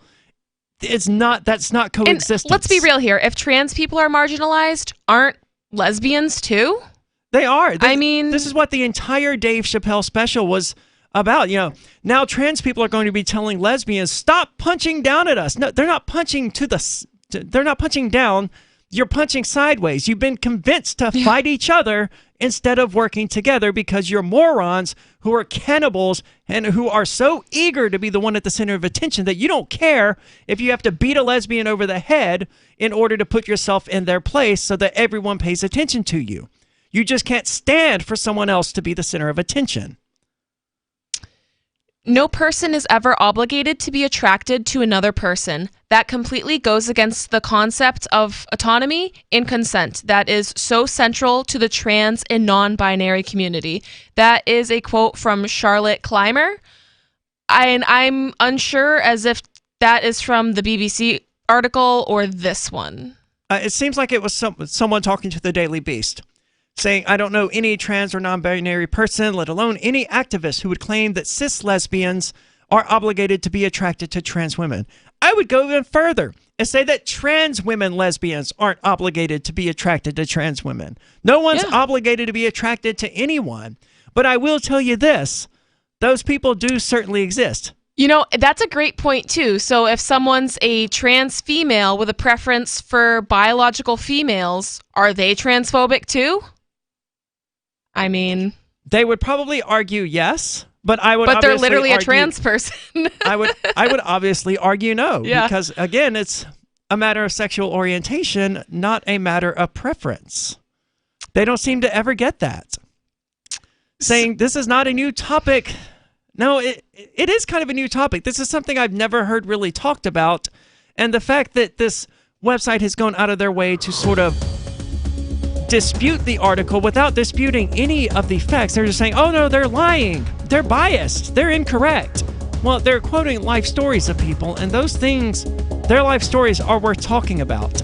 And we have to stop trying to push each other out of the limelight so that we can take it for ourselves, because that's not going to get any of your silly little backstabbing communities anywhere.